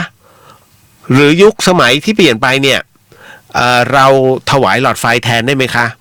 เอาว่ายังไงดีฮะคุณผู้ฟังผมจะบอกนะว่าแม้ยุคสมัยเปลี่ยนไปก็ควรจะถวายเทียนพรรษาจริงๆเทียนพรรษามันแยกเป็น2ประเภทนะเป็นประเภทเทียนประดับก็คือไม่มีไส้ไม่มีใจเทียนในที่มันจุดนะฮะกับอีกประเภทหนึ่งก็คือเทียนที่ใช้ส่องสว่างผมบอกเลยนะไอ้ที่เอาเทียนมาแกะสลักเพื่อถวายเป็นพุทธบูชาผมถามว่าเพื่อ เพื่อความสวยงามนะฮะโมทนาสาธุแต่ถามว่าได้ประโยชน์ไหมไม่ได้ฮะทำไมไม่ได้ประโยชน์เพราะว่าจริงๆแล้วการถวายเทียนพรรษาเนี่ยมันก็จะมีด้วยกันในสมัยพุทธกาลเนี่ยพระอนิรุตนะฮะพระอนิรุตมหาเถระเนี่ยซึ่งเป็นพระสีติมหาสาวกเนี่ยพระอนิรุตเนี่ยเลิศล้ำทางปัญญาการที่พระอนิรุตนั้นได้ความเลิศล้ำทางปัญญาเนี่ยเป็นเพราะว่าองค์พระสัมมาสัมพุทธเจ้าบอกว่าในชาติก่อนพระอนิรุตนั้นได้เคยถวายเทียนฮะเป็นพุทธบูชาให้กับองค์พระสัมมาสัมพุทธเจ้าก่อนหน้านั้นดังนั้นเมื่อมาในชาตินี้และได้บวชในร่มผ้ากาสาวพัสเนี่ยจึงเลิศทางปัญญาอีกรูปหนึ่งนะฮะพระอนิรุตมหาเถระนะเลยต้องบอกไว้ก่อนและอีกท่านหนึ่งเนี่ยเป็นผู้หญิงนะฮะเป็นผู้ที่ฟังธรรมะที่ชายป่าเชตวันนะครับแล้วปรากฏว่าพอฟังปุ๊บแล้วซึ้งมากก็เลยนำเอาเทียนนะฮะนำถวายแด่องค์พระสัมมาสัมพุทธเจ้าปรากฏว่าหลังจากที่ผู้หญิงนางนี้ได้เสียชีวิตลงปรากฏว่าด้วยตัวนั้นผ่องแผ้วสวยงามรัศมีเป็นประกายฮะ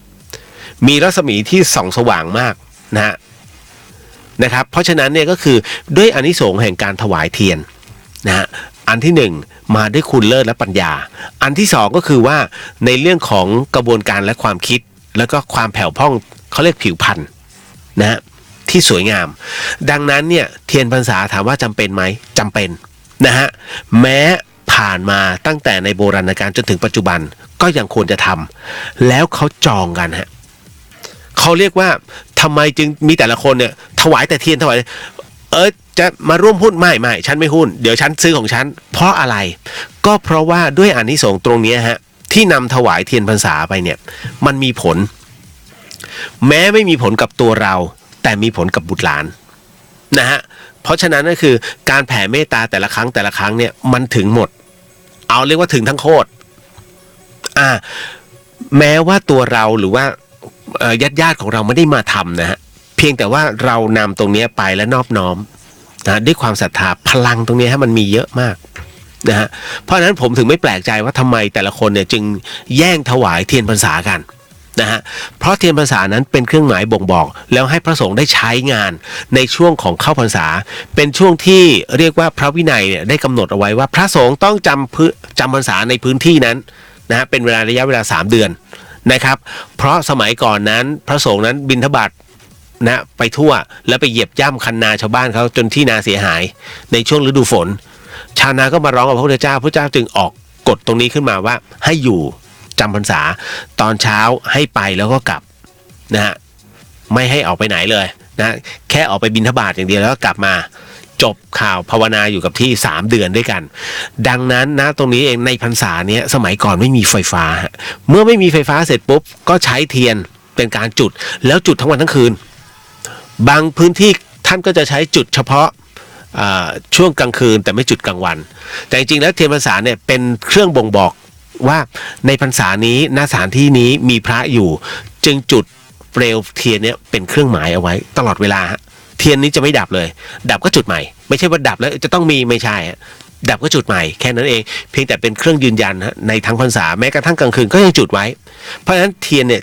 จึงมีเขาเรียกว่ามีความสูงมากบางคนจะสูงไปไหนก็สูงไปนี่ไงสูงเนี่ยเพราะจุดเนี่ยให้มันสว่างภายใน3 เดือนเพราะฉะนั้นแต่ละพื้นที่จึงมีเทียนพรรษาไว้สำรองต่ออันนี้หมดต่อ1 ต้นรู้สึกจะอยู่ได้ประมาณ2 อาทิตย์นะ2 ถึง 3 อาทิตย์จุดทั้งวันทั้งคืนคือจุดแบบนิ่งๆเลยนะฮะนั่นน่ะก็3 เดือนก็คำนวณไปแล้วกันเพราะฉะนั้น1 วัดเนี่ยได้หลายต้นอยู่นะอันนี้ก็ถ้าท่านใดอยู่ใกล้วัดไหนซื้อไปเถอะซื้อไปเพื่อจุดส่องประกายเป็นแห่งปัญญาของตัวเองนะครับและครอบครัวของเราเพราะฉะนั้นเอาวัดใกล้ๆนะไม่ต้องมาถึงธรรมสถานหรือว่าที่วัดฝายหินไม่จำเป็นฝายหินก็จะมีหมู่บ้านเดี๋ยวชาวบ้านก็จะมาหรือว่ามหาวิทยาลัยเชียงใหม่ก็มาบางส่วนแต่ถ้าน้องๆอยู่ใกล้ๆวัดไหนถวายท่านไปเถอะช่วยกันนะฮะในงานพระศาสนาจบนะตรงนี้เหนื่อยวะนะฮะก็พร้อมเสมอทุกๆคำตอบนะทุกๆเรื่องราวผมมีคำตอบให้นะจ๊ะมาถึงร้านบอกว่าศีลเสมอกันใช่ครับความคิดความชั่วเท่ากันอยากได้คนแบบไหนก็ทำตัวแบบนั้นครับบางคนบอกเหงาบางคนโสดแล้วไปร้านเหล้าผับอยากเจอรักแท้จะเจอไหมครับแบบนั้น1 ใน 100น้องครับน้องเข้าใจพูดเยี่ยมมากฮะจิกากูสวัสดีครับพี่เลี้ยวสวัสดีครับผมปาเข้าสู่เรื่องราวหลอนๆกันเน้โอ้ยมีคำถามไหมมีใครอยากถามอะไรเข้ามานะฮะ0538104406นะฮะบอกไว้ก่อนนะจ๊ะไปเข้าสู่เรื่องราวหลอนๆประจำค่ำคืนนี้ดีกว่านะฮะเดี๋ยวพับหนึ่งผมเรียงก่อนเยอะมากวันนี้นะมีเรื่องของดร.หมูด้วยนะฮะดร.หมูเอาเรื่องดร.หมูก่อนดีกว่านะฮะหมอช่วงนี้ผมเนื้อหอมคุณหมอฟังเยอะ น้องๆพยาบาลรู้จักคุณหมอท่านใดเอาไว้ก็เงียบๆไปนะ คุณหมอบอกไม่อยากเปิดเผยชื่อผมไม่เปิดเผยผมก็ชื่อเล่นน่ะนะดร.หมูนะหลายคนเรียกอาจารย์รักษาจนสนิทกันนะมาหมอขอเรื่องได้เดี๋ยวจัดให้ ก็เข้าสู่เรื่องหลอนดีกว่าฮะประจำค่ำคืนนี้นี่คือ The Hien FM 104.50 เมกะเฮิรตซ์จังหวัดเชียงใหม่นะฮะแล้วก็92 GFM พัทยานะครับก็รับฟังได้นะครับณเวลานี้ตอนนี้ขอเข้าจิงเกิลแป๊บหนึ่งฮะแล้วก็กลับมาพบเรื่องหลอนประจำค่ำคืนนี้กับ The Hien ครับ You're listening to 104.5 Radio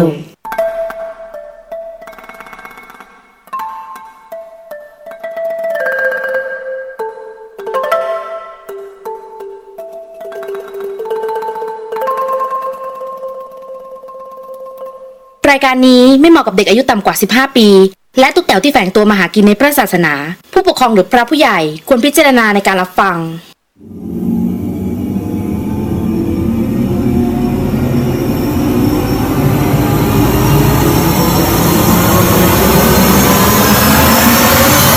The Hian เข้าสู่ในช่วงของเดอะเฮียนกับเฮียนสยองสองเรื่องในค่ำคืนนี้นะฮะก็เป็นประจำทุกค่ำคืนครับสนับสนุนโดยนาอีเซรั่มแชมพูนี่เลยแชมพูที่ลดอาการหลุดร่วงของเส้นผมอย่าสงสัยฮะว่าผมหัวล้านหรอกผมไม่ได้หัวล้านผมชอบใส่หมวกเฉยๆนี่ฮะผมดกดำนะฮะก็อีนาอีนี่แหละไม่ได้เขาก็แย่เหมือนกัน คือเมื่อก่อนผมบวชไงนะฮะแล้วเฮ้ยเราก็แปลกใจทำไมผมมันไม่ขึ้นเลยวะเอาพอมันขึ้นปุ๊บผมรีบตัดสกรีนเฮดที่ผมตัดสกรีนเฮดผมกลัวมันไม่ขึ้นก็เลยมาใช้เนี่ยแล้วก็ใช้เซรั่มมันหน่อยนะฮะฉีดคือเจ้าของเนี่ยเพื่อนผมกิ๊กเนี่ยนะฮะเจ้าของมันใช้เยอะหน่อยแล้วผมดกดำผมไม่ค่อยชอบอะไรมากมายจะชอบเป็นธรรมชาติผมก็เลยผมฉีดแค่กระป๋องเนี่ยแค่ขวดหนึ่งอะของเขาที่ให้มาทดลองบอกเฮ้ยเรียวผมให้คุณทดลองเลยไม่ถ้าผมไม่ขึ้น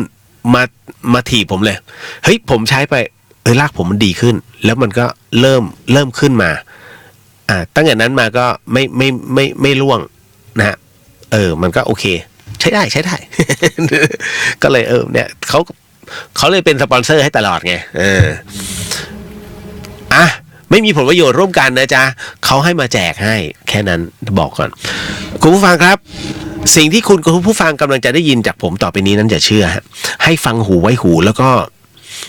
ใช้วิจารณญาณทุกครั้งในการรับฟังเรื่องราวประเภทนี้ฮะข้อสำคัญอยากให้คุณผู้ฟังได้ฟังเป็นนิยายครับเพราะว่าเรื่องที่ผมกำลังจะเล่าต่อไปนี้เป็นเรื่องราวที่คุณหมอท่านหนึ่งได้เมตตาเล่าแล้วก็เขียนแบบไม่รู้เรื่องให้ผมฟัง ให้ผมอ่านนะฮะและเรื่องราวตรงนี้เป็นเรื่องราวที่เกิดขึ้นในสมัยมัธยมนะฮะของคุณหมอท่านนี้นะดร.หมูฮะและเรื่องราวผมเล่าแล้วนะหมอ และเรื่องราวที่คุณหมอได้ส่งมาให้ผมนั้นเขาเล่าว่า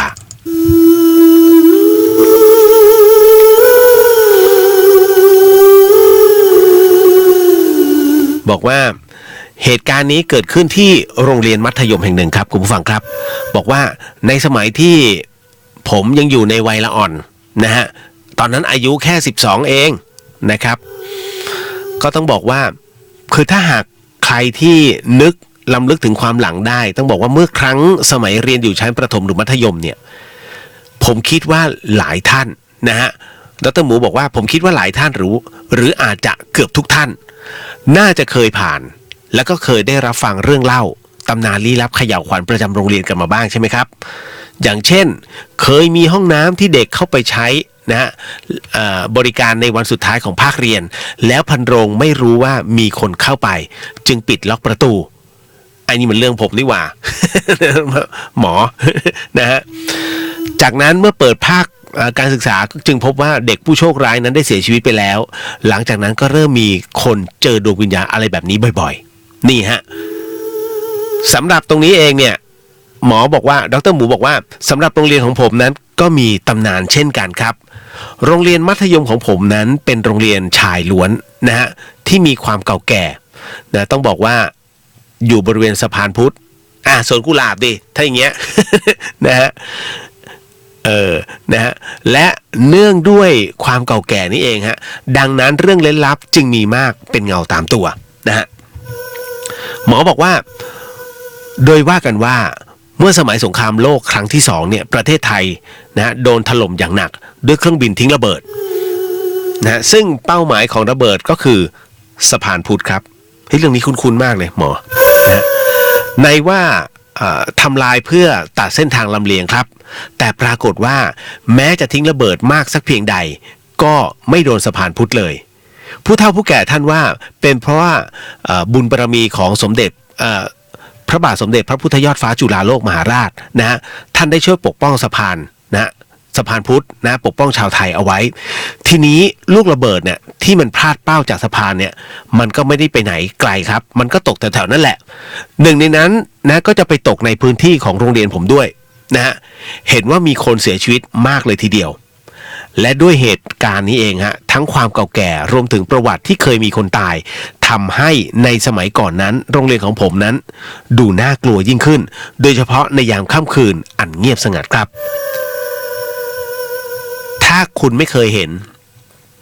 โรงเรียนสวนกุหลาบโดนระเบิดในสมัยสงครามโลกคุณเซิร์ชดูได้นะใน Google นะจะมีภาพเลยที่มันถล่มลงไปนะฮะพอถึงนะตรงนี้หมอก็บอกงี้ว่าทีเนี้ยเพื่อนซีของผมนะมีพี่ชายนะดร.หมูบอกว่าเพื่อนซีของผมก็มีพี่ชายซึ่งก็เคยเรียนอยู่ที่โรงเรียนนี้เช่นกันก็จะเรียกว่าเป็นรุ่นพี่ก็ได้รุ่นพี่เคยเล่าว่าเมื่อครั้งสมัยเรียนเคยเล่นเตะบอลพลาสติกกับเพื่อนๆในเวลาหลังเลิกเรียนก็ราวๆสัก5 โมงเย็นบรรยากาศไม่ได้มืดสักนิดนึงเรียกว่ายังมีแสงแดดอยู่ด้วยซ้ำแต่ขณะที่กำลังเตะบอลมาอย่างเมามันนั่นเองปรากฏว่ามีผู้หญิงสวยห่มสบายเดินผ่ากลางวงฟุตบอลแล้วจู่ๆเธอคนนั้นก็พลันเลือนหายไปต่อหน้าต่อตานักเรียนนับ10 คนเล่นเอาเก็บของกลับบ้านกันแทบไม่ทันฮะเรื่องคุณพี่สาวห่มสบายเนี้ยมีคนเคยเจอกันเยอะครับบางครั้งปรากฏกายอยู่บนชั้น2ของอาคารเรียนในเวลากลางวันแสกๆนักเรียนที่อยู่ข้างล่างเงยหน้าขึ้นไปก็เจอถึงกับร้องโวยวายไม่เป็นภาษามนุษย์กันเลยทีเดียวครับโม้ไปเรื่องอื่นเสียเยอะคราวนี้มาฟังเรื่องของผมดีกว่านะดร.หมูบอกว่ามันเป็นประสบการณ์แรกเลยครับและตัวผมเองก็ไม่ได้เจอนะคุณพี่สาวห่มสบายหรอกแต่ได้เจออย่างอื่นที่มันน่ากลัวยิ่งกว่าฮะหมอบอกว่าคือในปี30เนี่ยนะฮะผมสามารถสอบเข้าต่อนะในชั้นมัธยมศึกษานะในโรงเรียนนี้ได้สำเร็จและเนื่องจากว่าความที่บ้านอยู่ไกลนะฮะจึงทำให้ผมเนี่ยต้องตื่นนอนตั้งแต่เช้ามืดนะไม่ใช่ว่าขยันหรอกนะครับเพียงแต่ว่าเพื่อหลีกเลี่ยงปัญหาจราจรนะรถมันติดอันจะทำให้ไปถึงโรงเรียนนั้นสายได้นะฮะผมนะฮะตื่นนอนตั้งแต่ตี 5นั่งรถเมล์ไปโรงเรียนกว่าจะถึงก็6 โมงโดยวันไหนที่ออกเร็วมากๆก็จะถึงโรงเรียนเป็นคนแรกเลยทีเดียวในสมัยก่อนน่ะผมมักจะภูมิใจกับการเข้าอยู่เหมือนกันทว่าเพราะว่าเหตุการณ์ต่อจากนี้ไปเนี่ยผมจึงเข้าใจแล้วว่าการเป็นคนแรกที่มาถึงโรงเรียนนั้นก็อาจจะทำให้เจอสิ่งที่ไม่คาดคิดได้ฮะคุณผู้ฟังครับหมอบอกว่าดร.หมูบอกว่าอย่างนี้ฮะวันที่ผมไม่อาจจะลืมจากความทรงจำเช้าวันนั้นผมได้ไปถึงโรงเรียนเป็นคนแรกนาฬิกาที่ข้อมือเนี่ยบ่งบอกว่าตี 5:50 นาทีท้องฟ้ายามอรุณรุ่งนะยังเป็นสีเทาจางๆไฟด้านนอกเนี่ยยังคงเปิดอยู่ผมก้าวเข้าไปในโรงเรียนด้วยความภาคภูมิใจตามประสาเด็กพิจารณาโดยรอบก็ไม่พบว่ามีนักเรียนคนไหนมาถึงก่อนฮะผมจึงก้าวไปยังตึก5 ชั้นอันเป็นตึกที่จะต้องเป็นเรียนวิชาแรกนั่นเองห้องที่ต้องขึ้นไปเรียนนั้นอยู่ชั้น2ของตึกครับดร.หมูบอกว่าผมก้าวเดินขึ้นไปโดยไม่คิดหวาดกลัวสิ่งใดก็นี่มันโรงเรียนนี่นาใครจะมาทำร้ายเราเมื่อถึงชั้น2ห้องแรกเป็นห้องพักครูครับผมมองผ่านๆไม่เห็นมีใครมาแสดงว่าผมเนี่ยมาเช้ากว่าคุณครูซะอีกนั่นก็เป็นความภูมิใจตั้งแต่แบบเด็กๆนะฮะห้องเรียนวิชาแรกอยู่ห่างออกไปห้องที่4ผมก้าวเดินผ่านห้องแรกไม่มีใครครับผมยังเป็นคนที่มาคนแรกอยู่แต่ทว่าเมื่อเดินผ่านห้องที่2มองเข้าไปทีแรกถึงกับสะดุ้งนั่นเพราะที่หน้าต่างนั้นมีเงาคนนั่นเองครับแต่เมื่อพิจารณาดีๆก็โล่งใจเพราะเป็นเพียงเงาของรูปปั้นในตึก เรียนวิทยาลัยตอนนั้นเป็นวิทยาลัยศิลปะที่ติดกันอยู่นะฮะพอถึงนะตรงนี้นี่เองครับเป็นวิทยาลัยช่างศิลป์นะครับพอถึงนะตรงนี้ต้องบอกว่าผมยังคงมาเป็นคนแรกเหมือนเดิมนะดร.หมูบอกเมื่อเดินผ่านนะเมื่อเดินผ่านห้องที่3ก็ยังไม่เจอใครที่จะมาโรงเรียนเช้ากว่านี้ทุกอย่างยังคงเงียบสงบเงียบจนผิดสังเกตครับและเหตุการณ์ได้เกิดขึ้นในตอนนั้นเองเมื่อเบื้องหน้าอีกเพียงไม่กี่เมตรจะถึงห้องเรียนจุดหมายนะฮะปรากฏว่าเสียงฮะมันเป็นเสียงยานคางดังมาจากทิศทางด้านเบื้องหลังทั้งที่เพิ่งเดินมาไม่กี่วินาทีนั้นผมแน่ใจว่าไม่มีใครอย่างแน่นอนแล้วเสียงเรียกนั้นนะฮะแล้วเสียงเรียกนั้นเนี่ยมันมาจากไหนผมจึงตัดสินใจเดินกลับไปดูซึ่งเมื่อมาวิเคราะห์ย้อนหลังจริงๆแล้วการที่เดินย้อนกลับไปนั้นอาจจะเป็นการตัดสินใจที่ผิดพลาดมากๆที่สุดอีกครั้งหนึ่งนะเพราะเวลานั้นเองผมอยากรู้จริงๆครับว่าเสียงเรียกจากห้องที่3เนี่ยห้องที่ผมเดินผ่านมาหยกๆผมมั่นใจว่าไม่มีใครอยู่อย่างแน่นอนหรือว่าเขาคนนั้นแอบอยู่หรือเปล่าหมอบอกว่าแล้วผมก็ได้เห็นสภาพภายในห้องครับห้องที่เมื่อครู่ไม่มีใครสักคนบัดนี้มีนักเรียนอยู่เต็มห้องเลยฮะทุกคนกำลังนั่งก้มหน้านิ่งเฮ้ยอะไรกันน่ะเด็กนักเรียนมากมายขนาดนี้มันมาจากไหนคือช่วงเวลาไม่กี่วินาทีใครจะเข้ามานั่งเรียนได้มากมายขนาดนี้แล้วก่อนที่ผมจะได้ตัดสินใจอะไรลงไปสักอย่างหนึ่งเด็กทั้งหมดค่อยๆเงยหน้าขึ้นมาครับ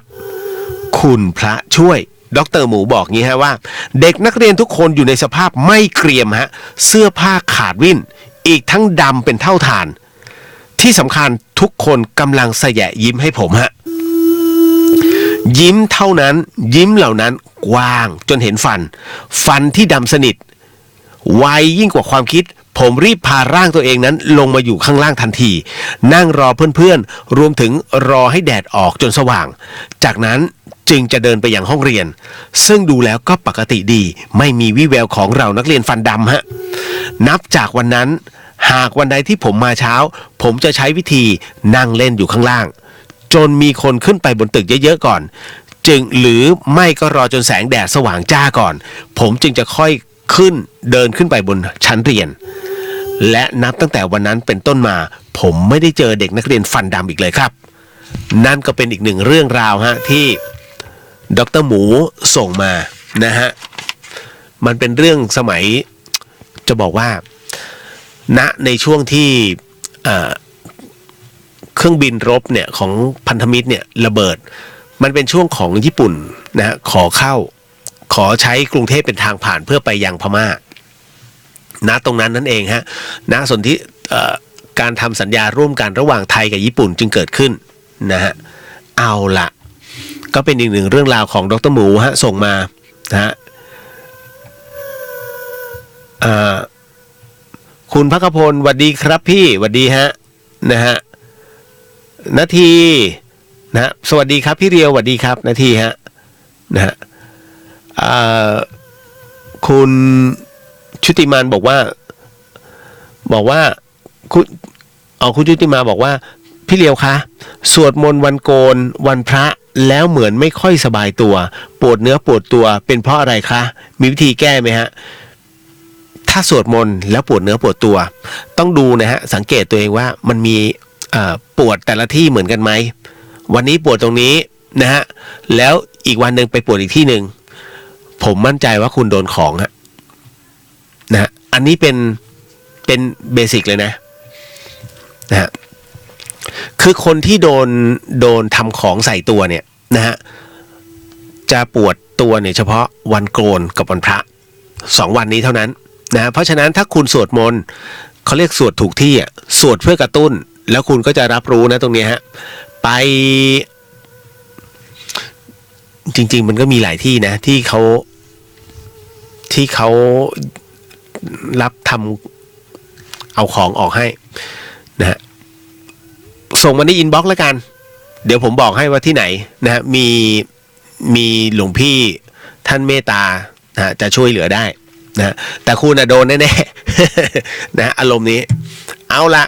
เดี๋ยวบางคนบอกเฮ้ยยังมีจริงเหรอพี่เลียวมาเป็นคือมาโม้อะไรมากมายขนาดนี้ไม่ใช่ผมบอกแล้วว่าสิ่งที่ผมพูดเนี่ยฟังหูไว้หูผมเนี่ยเป็นคนที่ไม่เชื่อน้องๆที่สนิทกับผมจะรู้คือต่อให้พูดแค่ไหนก็ตามเป็นผมนะต้องไปถึงที่ก่อนจะมาเล่าว่าโอ้ยคนนั้นพิเศษอย่างนี้คนนั้นพิเศษอย่างนี้ไม่ผมไม่เชื่อผมต้องไปเห็นก่อนผมถึงจะรู้ว่าควรจะเชื่อหรือไม่เชื่อมันต้องมานั่งพิจารณาเขาเรียกว่า10 ปากว่าไม่เท่าตาเห็นฮะ10 ปากเห็น10 ตาเห็นไม่เท่ามือคำคือมันต้องได้สัมผัสฮะไอ้กาจังหวัดดีไอ้เรียหวัดดีครับนะฮะคืออย่างนี้ผมเนี่ยเป็นคนที่อย่างที่บอกครับผมเป็นคนที่เชื่ออะไรยากมากแม้กระทั่งเรื่องผีนะเรื่องผีเรื่องสางเนี่ยผมเป็นคนที่ไม่เชื่อมาก่อนป๋องจะรู้นะฮะป๋องจะบอกเสมอเลยว่าทีมงานของเขาเนี่ยนะฮะในสมัยก่อนเวลาออกไปรายงานสดเนี่ยนะฮะก็จะเป็นช็อกสัญจรนะจะไปแต่ละพื้นที่มันรู้เลยว่าผมเป็นคนที่ไม่กลัวผีเพราะว่าจิตผมแข็งมากแล้วผมเป็นลูกกตัญญูมาก่อนดังนั้นผมไม่ค่อยกลัวเลยไม่ยกเว้นเข็ม ผมไม่ค่อยกลัวเลยหรอกแต่พอมาถึงนะตรงนี้จุดหนึ่งที่มันได้เวลาของการที่มันได้สัมผัสได้แล้วอะนะฮะว่ะบอกเลยว่ามันต้องเชื่อแล้วเพราะอย่างน้อยเนี่ยเราเคยตายแล้วเราเห็นแล้วไงว่ามันมีจริงผมจึงพูดไม่ได้เต็มปากเต็มคำว่าเฮ้ยผีไม่มีจริงนะผมจะไปแหกตาชาวบ้านก็ไม่ได้มันก็มูสาเพราะเขาถามพี่เลียวผีมีจริงป่ะมีแค่นั้นแหละแต่ผมจะพูดก่อนว่าถ้าพี่พูดไปอยากจะเชื่อไหมล่ะหนูเชื่อถ้าเชื่อบอกเลยว่ามีหนูไม่เชื่อไม่พูดจะไปพูดทำไมก็คนมันไม่เชื่อถูกไหมเพราะฉะนั้นคุณเวลาคุณจะสนทนาเรื่องราวที่ว่ามันเป็นอีกหนึ่งความพิเศษมันเป็นอีกหนึ่งของความมหัศจรรย์ความที่มันไม่สามารถพิสูจน์ได้อะไรอย่างเงี้ยนะฮะคุณอยู่อย่าไปเล่านะคุณต้องถามก่อนว่าเนี่ยถ้าจะเล่าเรื่องที่มันประหลาดแล้วมันเกิดขึ้นกับชีวิตหรือว่าครอบครัวเนี่ยหรือว่าคุณย่าเนี่ยนะฮะจะเชื่อไหมเหรอเรื่องอะไรเหรอน่าสนใจเล่าสิแล้วเชื่อไหมล่ะถ้าคิดว่าถ้าฉันเล่าก็ต้องดูก่อนนะแสดงว่าคำว่าดูก่อนยังมีโอกาสเล่าเลยแต่ถ้าบอกไม่เชื่อหรอกไม่ต้องเล่าฮะพูดไปก็แค่นั้นอย่างคนบอกว่าไอ้ผีไม่มีจริงเหรอไอ้นี่มันโกหกงมงายคุณไม่ต้องไปคุยกับคนพวกนี้เลยรอฮะมันต้องรอให้เขาเจอเองคือชั่วชีวิตคนเราเนี่ยเจอแน่ฮะ1 ครั้งในชีวิตคือก่อนตายเขาจะพบกับเรื่องราวของความจริงเพราะฉะนั้นไม่สามารถจะไปบอกให้คนมาเชื่อได้นะครับคุยกับคนในหมู่เดียวกันแล้วคุณจะรู้ว่าเฮ้ยสิ่งที่คุณพูดมีประโยชน์ถ้าคุณไปพูดให้กับคนที่ไม่เชื่อมันเหนื่อยเขาเรียกเสียน้ำลายนะครับผมก็จะแต่ผมพูดออกอากาศเนี้ยให้มันกระจายไปเชื่อก็เชื่อไม่เชื่อก็ปิดหนีก็แค่นั้นเองนะฮะเอาละฮะพอถึงนะตรงเนี้ยก็เลยต้องบอกก่อนฮะว่าเรื่องราวของจิตวิญญาณมันต้องพิสูจน์ได้และแน่นอนที่สุดฮะวิญญาณคือ1 หน่วยพลังงานผมบอกเสมอวิญญาณคือ1 หน่วยพลังงานเล็กๆ16 จูลคนที่เรียนฟิสิกส์จะรู้ดีนะฮะเพราะฉะนั้นการที่จะมาปรากฏร่างอะไรแบบนี้มาให้เห็นยากมากใช้กำลังบุญเยอะผมถึงได้บอกว่าทำไมผมคุยกับเขารู้เรื่องเพราะผมตายไงตอนที่ผมตายเนี่ยฮะแล้วมันหลุดออกไปเนี่ยช่วงนั้นที่ผมบอกผมยืนอยู่กับตัวเองเฮ้ยนี่กูตายแล้วเหรอมันมีอีก20 คนเนี่ยอีก20 ร่างที่มันยืนอยู่พร้อมๆกันเนี่ยนะฮะเฮ้ยเห็นแต่ไม่สนใจผมสนใจว่าฉันจะกลับเข้าร่างตัวเองได้อย่างไรแค่นั้นเลยฮะนั่นคือสิ่งที่คุณควรจะสนใจเพราะผมถึงบอกว่าคนที่ตายเนี่ยคุณไม่ต้องไปพึ่งหรอกไอ้ประเภทตาทิพย์ทั้งหลายโอ้ยเขาไปนู่นไปเขาไม่ได้ไปไหนฮะผมบอกเลยว่า3 วันถึง7 วันแรกเนี่ยอยู่กับร่างไม่ได้ไปไหนเลยกำลังดูความเปลี่ยนแปลงอันที่1เนี่ยรอคอยจะเข้าร่างอันที่2นะเขากำลัง เสียดายพิจารณาฮะแล้วก็เสียดายในเรื่องของสิ่งที่ตัวเองใช้ร่างนี้มาตลอดอันที่สามก็คือว่ารอดูการเปลี่ยนแปลงของร่างตัวเองไม่เคยเห็นไงเฮ้ยตอนเรามีชีวิตอยู่เป็นงี้อุ้ยตอนนี้บวมหรือว่าหุ้ยมดขึ้นปัดเท่าไหร่ปัดไม่ได้เพราะผีไม่มีกายนะฮะวิญญาณคือ1 หน่วยพลังงานเป็นพลังงานไฟฟ้าวิทยาศาสตร์ล้วนๆ ไม่มีเรื่องใดมันให้งมงายนะฮะต้องบอกก่อนเอาละมาเข้าสู่เรื่องราวต่อไปเฮ้ยเหนื่อยนะเนี่ย เรื่องต่อไปฮะนะครับจิตวิญญาณคือการจัดรายการแบบเนี้ยบางคนเขาจะมีลูกคู่แต่ผมอะเดี่ยวๆเลยนะไม่ได้พูดถึงเดอะเฮียนะผมพูดถึงอีกหลายๆรายการเนี่ยเขาจะมีแบบสนทนาคู่การจัดเดี่ยวถ้าไม่คือถ้าเอาผู้ฟังไม่อยู่นี่เรียบร้อยเลยนะฮะแต่ของผมเนี่ยมันเป็นอะไรที่ต้องบอกก่อนว่าเมืองเหนือเหล่าน้องๆที่เป็นชาติพันธุ์เนี่ยจะเยอะนะฮะแล้วบางคนพูดยังพูดภาษาไทยไม่แข็งแรงผมก็เลยให้โอกาสว่าเล่าแล้วกันเดี๋ยวพี่เขียนได้พี่เขียนให้นะฮะหรือว่าถ้าน้องมีโอกาสเขียนมาได้เขียนมาแล้วเดี๋ยวผมจะแก้นิดนึงแล้วเดี๋ยวเอามาเล่าเรื่องบางเรื่องผมจะเติมไปบ้างเพื่อให้เขาเรียกว่าประโยคมันลื่นแต่เรื่องบางเรื่องเนี่ยที่เขาเขียนมาสมบูรณ์แล้วผมเล่าเลยนะฮะแต่อย่างของคุณหมอเนี่ยมีแต่เรื่องของคุณหมอไม่อยากเอ่ยชื่อแล้วคุณหมอไม่อยากเล่าถ้าพูดปุ๊บรู้ทันทีว่าอ๋อ คุณหมอท่านนี้เอง คือหมอก็จะมีน้องๆนะฮะพยาบาลอะไรพวกเนี้ยที่ร่วมงานเนี่ยจะเยอะแล้วก็จะฟังเสียงรู้เรื่องน้องเมย์สวัสดีค่ะมาช้าเรื่องหลอนคงหมดแล้วไม่หมดยังมีอยู่บานเลย นะคุณจิตรพัฒน์พี่เลียวผมเจอวิญญาณน้าที่ตายมาเข้าน้าอีกคนหนึ่ง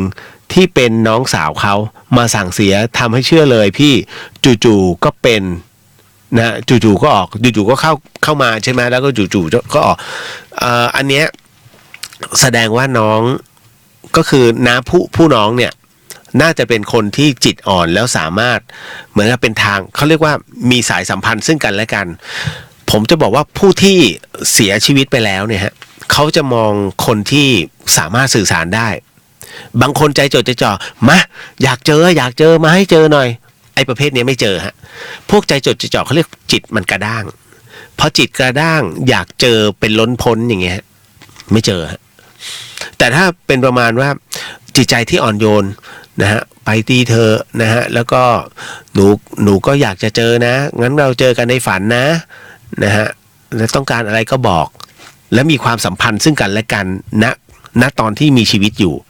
ได้เจอแน่ๆเขาจะมาแน่ๆเพราะว่าเขาเรียกจิตที่มันละเอียดขึ้นนะฮะกับประเภทใจจดใจจ่อมาสิมึงมาสิอย่างเงี้ยไม่มีทางอุ้ยโอ้โหตกใจนะฮะเดี๋ยวนะฮะสวัสดีครับผมที่อยู่ช้างคานอ๋อครับผมเดี๋ยวนะฮะครับก็อยากจะเล่าประสบการณ์ให้ฟัง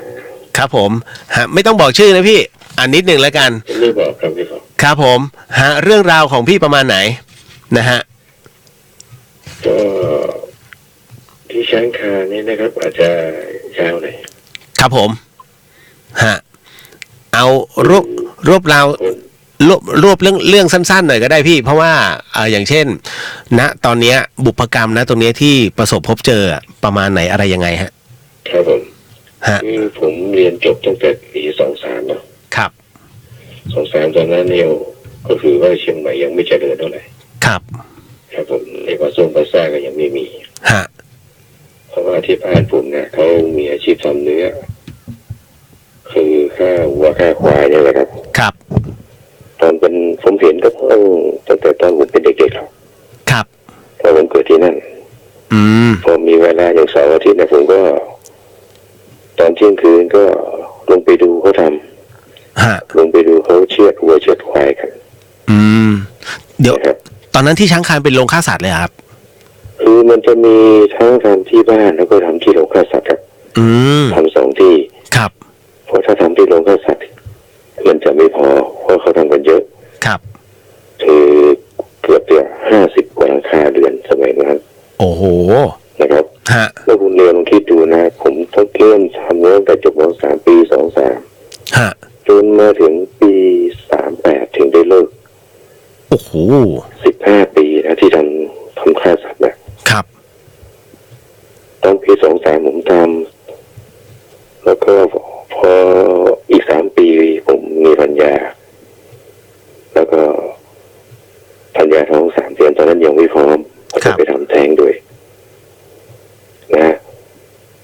คือเข้าใช้ว่าฆ่าสัตว์ด้วยแล้วก็ไปทำแท้งด้วยคือตัวนั้นน่ะช่วงนั้นผมก็อยู่ในวัยรุ่นเนาะ ครับ ก็ทำมาเรื่อยๆอ่ะคือมันอันเจ็บกรรมตัวนี้มันยังไม่ถึงที่ว่าเวลาจะชดใช้ครับ ฮะ แต่พอถึงปี38อ่ะคุณเดียวลองคิดดูนะผมทำตีเฉลี่ยข้าววัวข้าวควายวันหนึ่งวันละ3 ตัว ครับ อาทิตย์หนึ่งมี7 วัน7 วันจะอยู่ที่วันพระ1 วันจะไม่ท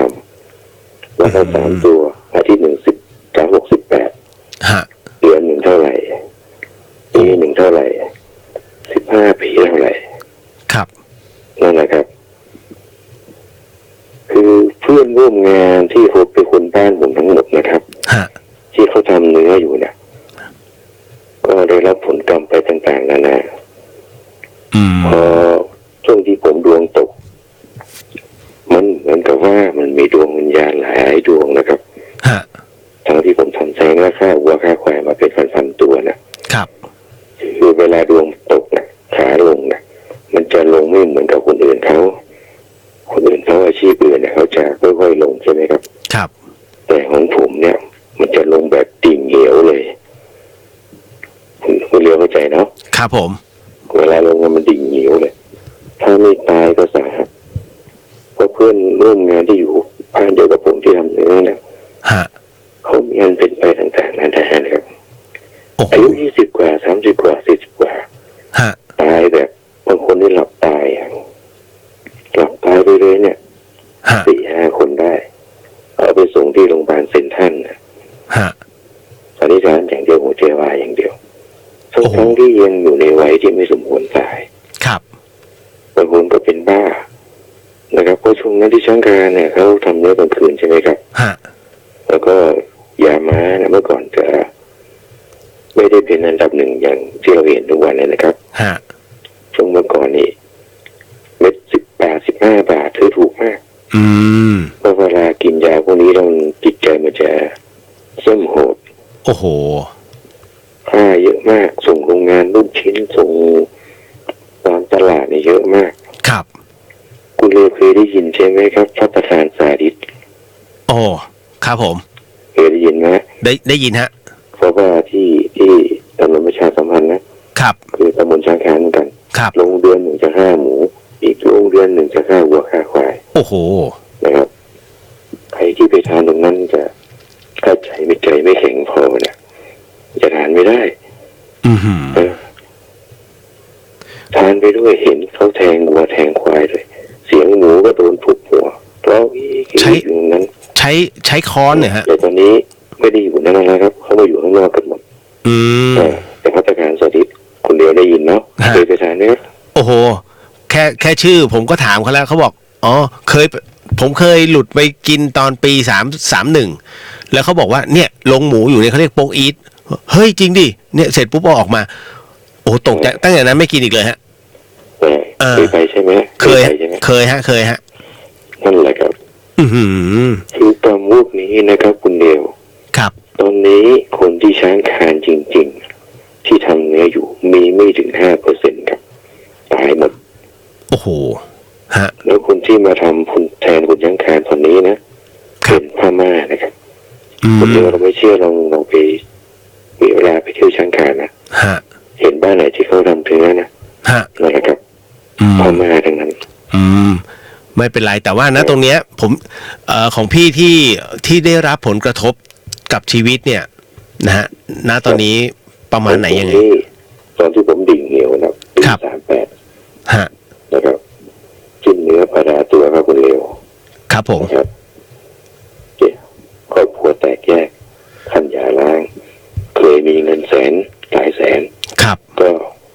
หมดหนี้หมดตัวต้องมาอยู่บ้านเช่าแล้วก็ต้องมาหางานทำผมเลิกทำเนื้อก็มาทำงานโรงแรมคือตอนนั้นก็ไม่ได้ทำได้เงินเดือนอะไรมากหรอกครับ ครับ ช่วงที่ผมทำงานโรงแรมนะครับคุณเร็ว ครับ เวลาเจ้านายเขาไปที่ไหนไม่ว่าจะไปทำบุญไปสร้างเขาจะมีท่อประปาใช่ไหมครับเวลาเขาเชิญผู้ใหญ่เพื่อนปู่เข้ามาเนี่ย ครับ ยกตัวอย่างเลยนะผมทำที่โรงแรมเชียงใหม่เกต ฮะ เวลาเจ้านายเราไปทำผมก็ขับรถไปตามเขาเห็นเขาทำบุญนำอะไรผมก็ย้อนนึกถึงอดีตของเขาคนที่ขอปู่ตัวผมด้วย ฮะ ผมก็ได้ทำบุญไป ครับ จะเป็นสร้างวิหารสร้างประชาแม้กระทั่งระยะหลังผมจะบวชพระผมก็บวชให้นะครับแต่สิ่งหนึ่งที่ผมทำประจำทุกวันนี้คือผมบริจาคเลือดที่โรงพยาบาลสวนดอก โอ้ ก็10 กว่าครั้งแล้วครับ โอ้ พยายามดีว่าเวลาเขามีประกาศต้องการเลือดกรุ๊ปมันกรุ๊ปนี้ถ้ามีเลือดตรงผมก็ไป ครับ ถึงไม่มีผมก็ไปให้ โอ้โห พยายามใส่บาตรแม้กระทั่งตัวผมเองนะคุณเดียว ครับ ผมก็บริจาคร่างกายให้กับโรงพยาบาลสวนดอกนะ อืม ถ้าผมเป็นอะไรไปผมก็สั่งเขาไว้แล้ว ครับ จะเป็นไตก็ดีใครรอคิวก็เอาไป หัวใจตับม้ามแม้กระทั่งดวงตาก็ให้เขาหมด ครับ เดี๋ยวผมถามนิดนึงว่า เหลือเขา ผมถามนิดนึงว่าอะไรที่ทำให้คิดได้ ว่าจะต้องหยุดนะตรงนี้แล้วก็เราต้องมาเริ่มทำในเรื่องของบุญกุศลฮะ คือหลังจากที่ผมล้มนะคือเหมือนถึงตกเหวนะครับ ช่วงนั้นนะครับจิตมันตกมาก ครับ มีลูกก็ไม่ได้อยู่ด้วย ฮะ แต่ว่าภรรยาก็มาอยู่กับภรรยาเขานะครับ ครับ ผมตั้งใจงานไปอยู่ว่าบ้านภรรยาเขา ฮะ แต่พอผมล้มเพื่อนฝูงไม่มีภรรยาเลิก ครับ เดี๋ยวลองคิดดูนะ ฮะ ครอบครัวพังแล้วตัวเองต้องมานั่งอยู่คนเดียว ครับ ดีว่าผมเป็นเด็กลำบากมาก่อน ครับ ผมเลยคิดนะ ฮะ ไหนๆก็เคยลำบากมาก่อนขอสู้อีกสักครั้งแต่ขอหันหลังให้กับการฆ่าสัตว์ โอ้ ที่หันหลังเพราะว่าคนที่บ้านผมมันตายกันเยอะ อืม ครับ บางคนกินยามากเป็นบ้าก็มีแทงกันตายก็มีนะครับ ครับ ตกบันไดมาก็มีหัวฟาดดิ้นเหมือนวัวเหมือนควายเลยครับ อือหือ ถึงตรงนั้นเนี่ย ครับ โอ้ย ใครก็ตามที่ทำเนื้อแต่ในระยะหลังที่นะครับ ผมหายตายจากกันหมด ฮะ เรื่องคิดดูเนี่ย ฮะ จากที่เคยเป็นแผ่นดินที่นองเลือดวัวควายนะ อืม เวลามันหล่นมาทีเนี่ยโอ้มันไปกันหมดเลย เข้าใจครับ คนเราฆ่าสัตว์นะครับคุณเดียว ฮะ ผมไม่รู้ว่าในทางธรรมะเนี่ยการฆ่าสัตว์ตัดชีวิตเนี่ยมันบั่นทอนอายุขัยตัวเองไหม มีส่วนครับ มีไหมครับ มีครับ มีนั่นแหละครับ แต่มันจะไม่เสียชีวิตก่อน มันจะมีอาการเหมือนกับที่พวกเขาโดนก่อน ครับเพราะตอนที่เขาพูดว่าจูงควายวัวควายเข้าหลักอะน้ำตาไหล ครับ มีจริงครับ ฮะ กับแล้วตายร้องเหมือนหมูมีจริงครับ ฮะ ครับนั่นแหละคือสิ่งที่ผมเห็น ตอนที่ผมล้มที่ผมไม่ตายแต่ว่าสาหัส อืม แต่ก็เฉียดตายหลายครั้งก็ ฮะ เลยคิดได้เขาที่ผ่านมาเนี่ย มันสาหัสเท่ากันขนาดนี้มันไม่ไหวแล้ว ฮะ โอ้ แล้วตอนนี้พี่ทำอะไรอยู่ครับ ตอนนี้ผมทำงานโรงแรมอยู่ อ๋อ แต่ตัว เก็บเงินเก็บทองก็หันหลัง ตัวคนเดียว สุดท้ายนี่ผมโทรมาหาคุณเร็วเนาะ อ๋อ ครับผม วิธีเรื่องทำแท้งกันนะครับ ที่ผมไปทำแท้งมาเพราะผมควรจะแก้อย่างนี้ ได้ครับ เพราะว่าหลังจากที่ผมได้ไปถวายพระทำตัวของผมเนี่ย ฮะ ตอนนี้ผมก็ดีขึ้นบ้างนะครับที่ผมเคยปวดหลังปวดไหล่มามันก็ดีขึ้น ครับ แล้ววันที่16นี่ผมก็จะไปทำพิธีอโหสิกรรมที่บนเรือเกาะ ได้ครับ วันที่17มันเข้าพรรษาผมก็จะทำบุญ ครับ ให้กับลูกของผมที่ผมไปทำแท้งไป ครับ คือคุณเลี้ยวครับ ครับ กรรมของคนฆ่าสัตว์เนี่ยมันไม่ต่างกับคุณแล้วอัดแจ้ฆ่าคุณ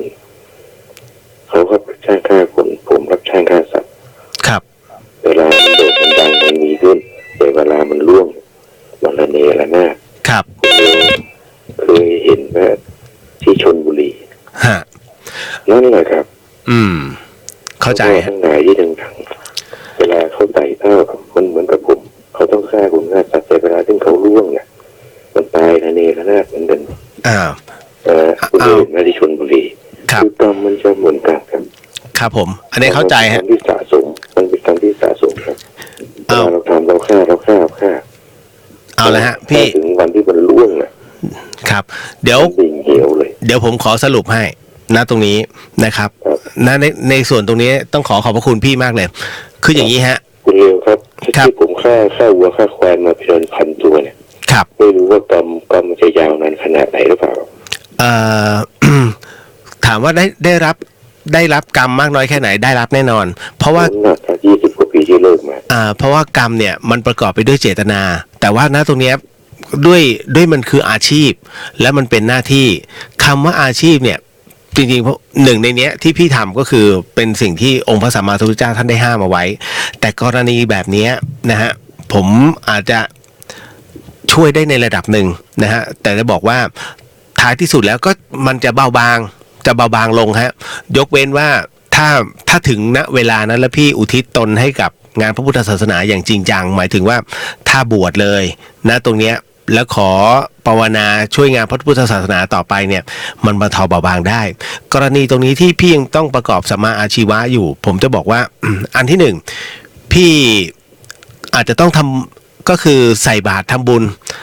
แต่เลือกเนื้อนาบุญหน่อยนะฮะก็คืออย่างหลวงปู่หลวงตาซึ่งเป็นพระสุปฏิปันโนนะครับอย่างที่สองอย่างที่พี่ทำมาถูกแล้วก็คืออุทิศร่างกายหรือว่าบริจาคเลือดนะฮะอย่างที่สามถ้าเป็นไปได้นะฮะกรณีที่ผมเคยแนะนำไปแต่ผมไม่พูดนะว่ากรณีไหนไม่ต้องออกอากาศนะพี่เพราะว่ามันเดี๋ยวทำให้เด็กเอาตามก็คือการถวายพระพุทธรูปนะฮะหน้าตัก9 นิ้วหรือว่าเปรียบเสมือนใกล้เคียงนะฮะให้กับเป็นพระประจำวันเกิดนะฮะแล้วหลังจากนั้นกรณีของชีวิตความเป็นอยู่นะตรงเนี้ยถ้าพี่มีโอกาสนะครับผมบอกเลยว่าให้ดูบาทใส่บาทพระเนี่ยฮะบาทเนี่ยฮะนำเอาบาทเนี่ยฮะไปถวายให้กับหลวงปู่หลวงตารูปใดก็ได้สักรูปหนึ่งพร้อมกับนำเงินเนี่ยเท่าอายุพี่เนี่ยใส่ลงไปนะครับแล้วก็เขียนชื่อพี่ลงไปนะฮะแล้วก็ขออุทิศตรงเนี้ยให้กับสิ่งที่ได้กระทำลงไปนะก็คือให้ใครก็ได้หรือว่าจะให้สรรพสัตว์ทั้งหลายที่เราเคยได้เข็นฆ่าไปนะขอให้บรรเทาเบาบางลงแล้วหลังจากนั้นพอเสร็จปุ๊บนะฮะพี่เดินลาท่านแล้วไม่ต้องกลับไปมองตรงบาทอีกเลยนะฮะเดินออกมาเลยจนกระทั่งจนกระทั่งพ้นกุฏินั่นแหละครับนะฮะอันเนี้ยหรือก็ขอฝากครับเป็นทางนี้นะครับว่าได้ครับใครก็ตามนะครับที่ยังมีอาชีพฆ่าสัตว์อยู่นะครับครับถ้าคุณมีทางเลือกครับคุณไปทางอื่นนะครับแล้วก็ถ้าคุณไม่มีทางเลือกทุกวันพระ1 อาทิตย์จะมีวันพระ1 วันใช่ไหมครับคุณก็ทำบุญให้เขานะแต่ถ้าคุณมีทางเลือกคุณไปจะทำตรงนี้มันติดตัวมันเป็นบาปที่นะครับครับผมแล้วก็ฝากถึงน้องๆที่ฟังรายการว่าเรื่องการทำแท้งนะครับครับผมไม่โดนหนักนะครับครับมันเป็นแบบที่แบบคุณไม่เคยเป็นเขาเป็นปวดหลังเขาปวดมันไม่หายสักทีทำอะไรขาไม่ขึ้นเลยดวงมันตกตลอดมันเหมือนมีคนแบบต่อหลังแล้วดึงคุณตลอดเวลาครับขอบพระคุณครับพี่ได้จะไหวพระมันก็ดีขึ้นได้ครับผมเป็นอุทาหรณ์ให้กับน้องๆที่เขาฟังรายการด้วยนะครับครับผมขอบพระคุณครับฆ่าสัตว์เขาก็ทำแท้งครับผมครับสวัสดีครับก็ขอบพระคุณนะฮะอีกหนึ่งท่านที่นำมาแชร์ประสบการณ์ในเรื่องของบุพกรรมผมจะบอกว่าเดี๋ยววันที่16เนี่ยฮะก็ท่านใดที่อยากจะร่วมนะฮะในพิธีโอโหสิกรรมก็ขอเชิญนะครับเดี๋ยวนะฮะสวัสดีครับสวัสดีครับจากไหนครับไม่ต้องบอกชื่อก็ได้เดี๋ยวมีอันนี้มีเรื่องอะไรฟังแถวไหนหายาครับผมหายานะฮะว่ายังไงเอ่ยผมอยากจะสอบถาม2 เรื่องครับครับผมที่1คือเวลาผมนอนแล้วฝันหาพระเนี่ยแล้วขั้นที่2คือฝันหาระดับผู้ใหญ่ระดับเป็นนายกเองนะครับและข้อที่2คือขอให้มี ด้วยนะครับทะเบียนรถมี2 คัน หน้าตีจริงผมพยายามจะไม่ดูตัวเลขแล้วพี่เนี่ย ดูให้หน่อยมันยังไงมันคันแรกครับ8292ครับเดี๋ยวนะครับ ผมแป๊บหนึ่งเอ้ยต้องดึงผมมั่วเดี๋ยวแป๊บนึงครับ8292อีกคันหนึ่งคัน7288ครับ7288โอเคเดี๋ยวผมตอบให้นะในรายการตอบข้อแรกที่1ครับว่าฝันหาผู้หลักผู้ใหญ่กับฝันหาพระนี่เป็นยังไงครับผมในเรื่องของฝันหาพระนี่ต้องบอกว่าเหมือนถ้าผมจะบอกว่าจะมีโชคเล็กๆเข้ามานะครับก็ต้องบอกว่ามันก็จะมีในเร็วๆนี้นี่ผมต้องมาตีความฝันให้พี่เนี่ย แต่ถ้าฝันถึงนายกอันนี้ผมก็คิดว่าพี่คิดมากอันนี้เป็นเรื่องของการกินนะโอเคเอาเท่านี้เดี๋ยวผมตอบหมายเลขโทรศัพท์ให้เท่านี้เนาะครับผมครับสวัสดีครับขอบคุณสูงค่าดิจิทัลครับจ้าครับผมโอ้โหพอเปิดสายของพี่เนี่ย8292เบอร์นี้ดีอยู่แล้วนะครับแต่ว่าในขณะเดียวกันเนี่ยเบอร์เนี้ยพอมันไปเจออีกเบอร์หนึ่ง7288เบอร์นี้ไม่ดีนะครับเพราะว่าเบอร์นี้ไอ้รถคันนี้มันจะนำมาซึ่งให้พี่เสียเงินอยู่เรื่อยๆดังนั้นนะครับพี่เอาแผ่นทองคำเปลวนะฮะปิดหัวเลข7นะครับปิดหัวเลข7นะฮะก่อนที่จะปิดเนี่ยพี่อารัธนาคุณพระศรีรัตนตรัยก่อนฮะนะโมก่อนเลย3จบพอเสร็จปุ๊บก็ขอกำลังคุณพระศรีรัตนตรัยพระพุทธธรรมพระสงฆ์เนี่ยขอเปลี่ยนกำลังเลข7ให้เป็นกำลังแห่งเลขมงคลช่วยเกื้อหนุนให้มีเงินมีทองเข้ามานะกับรถคันนี้แปะแล้วทิ้งไว้9นาทีแล้วเอาออกนะฮะการปิดแผ่นทองค้างไว้ผิดกฎหมายนะฮะ 2,000 เดี๋ยวจะหาว่าผมไม่เตือน เดี๋ยวจะซวยนะครับนะครับ8292ดีอยู่แล้วครับนะฮะเป็นเลขที่เรียกว่า มันทำให้หมุนเงินอยู่เรื่อยๆเห็นไหมเขาไม่ให้พูดพอผมพูดปุ๊บเนี่ยมันจะ ระคายคอแล้วก็มันเหมือนมีอะไรมาบีบอะเนี่ยฮะเรื่องนี้ตอนแรกผมไม่เชื่อนะไอ้เรื่องที่เขาไม่ให้พูดไม่ให้เล่าแล้วเรื่องหลอนๆนะเวลาผมจะเล่าปุ๊บแล้วมันเหมือนกับมีบางอย่างที่มันมาขัดที่คอคุณลุงทองดีซึ่งเป็นผู้ที่เอามีพระมสารีริกธาตุมากที่สุดในประเทศไทยเนี่ยคุณลุงบอกว่าเรื่องบางเรื่องไม่ให้เล่าคุณอย่าไปฝืนเพราะว่าคุณจะรู้อยู่แล้วว่าอันไหนที่เขาไม่ให้เล่าแล้วคุณจะติดขัดใช่ครับผมว่าใช่คุณลุงเวลาผมเล่าเรื่องหลอนเนี่ยบางทีเฮ้ยมันยังไม่จบเลยแต่เขาห้ามเล่าคือเจ้าของเรื่องห้ามเล่าคุณเข้าใจใช่ไหมฮะแล้วปรากฏว่าเหมือนมาบีบเราก็เลยต้องขอเอาว่ามันต้องจบอีกนิดเดียวมันจบแล้วก็เลยต้องแข็งใจให้จบนั่นแหละฮะก็คือถือว่าให้หลายๆท่านได้รับอานิสงส์ตรงนั้นไปด้วยเอาละฮะผมจะบอกนิดนึงเดี๋ยววันที่16นะฮะท่านใดที่ว่างก็ขอร่วมมาพิธีโอสิกรรมแล้วกันก็เจอผมในงานด้วยนะฮะวันอาสาฬหบูชาวันอังคารหน้านะครับที่ธรรมสถานเนี่ยเริ่ม 18:00 นก็จะมีรดน้ำมนต์ก่อนเพื่อชำระล้างร่างกายก็คือเป็นน้ำมนต์ที่เรียกว่าตั้งแต่สมัยต้นกรุงรัตนโกสินทร์เลยฮะเดี๋ยวหลวงพี่นุกจะทำพิธีแล้วก็จะรดน้ำมนต์ให้นะครับมันต้องสมทานศีลก่อนนะคุณต้องบอกก่อนว่าเตรียมชุดมาเปลี่ยนด้วยแล้วกันนะฮะแล้วก็เป็นไปได้เอาดอกไม้ทูบเทียนมาด้วยเพราะเราต้องเรียกว่าเวียนเทียนกันตามพระพุทธศาสนานะฮะมันต้องอาศัยกำลังวันเป็นพิธีโอสิกรรมครั้งสุดท้ายของปีนะฮะผมต้องบอกก่อนนะก็จะพูดอย่างนี้ทุกปีเหมือนกันไปเจออีกทีนู่นมาครับบูชาปีหน้าเลยนะครับเอาละฮะหมดแล้วเรื่องราวเข้าเรื่องหลอน ไม่ได้เข้าแล้วทีโอ้ยนะฮะเอาเรื่องนี้เดี๋ยวกัน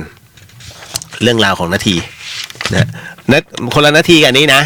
เอาละฮะครูฟังไปเข้าเรื่องหลอนประจำค่ำคืนนี้นี่คือเดอะเฮียนครับ You're listening to 104.5 Radio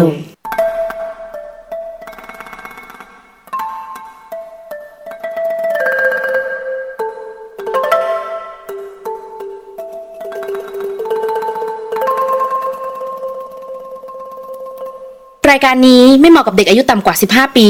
และตุ๊กแต๋วที่แฝงตัวมาหากินในพระศาสนาผู้ปกครองหรือพระผู้ใหญ่ควรพิจารณาในการรับฟัง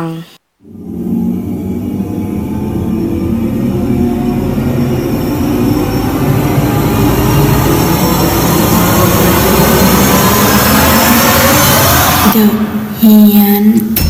เข้าสู่ในช่วงของเดอะเฮียนกับเฮียนสยอง2เรื่องในค่ำคืนนี้นะฮะสนับสนุนโดยนาอีเซรั่มแชมพู แชมพูที่ลดอาการหลุดร่วงของเส้นผมนะฮะเดี๋ยวนิดนึงครับคุณยงยุทธคุณยงสรรนะฮะถามมาว่าสวัสดีครับพี่เลียวขอพอดีเพิ่งจะเข้ามาขอทราบเรื่องวันเวลาขอขมากรรมขอโหสิกรรมนั่นแหละเตรียมอะไรบ้างครับเตรียมพระด้วยไหมครับเพื่อถวายอันนี้แล้วแต่นะครับแต่ที่สำคัญนะฮะก็เตรียมแค่ถ้าจะมารดน้ำมนต์ด้วยก็เตรียมเสื้อผ้าสำรองไว้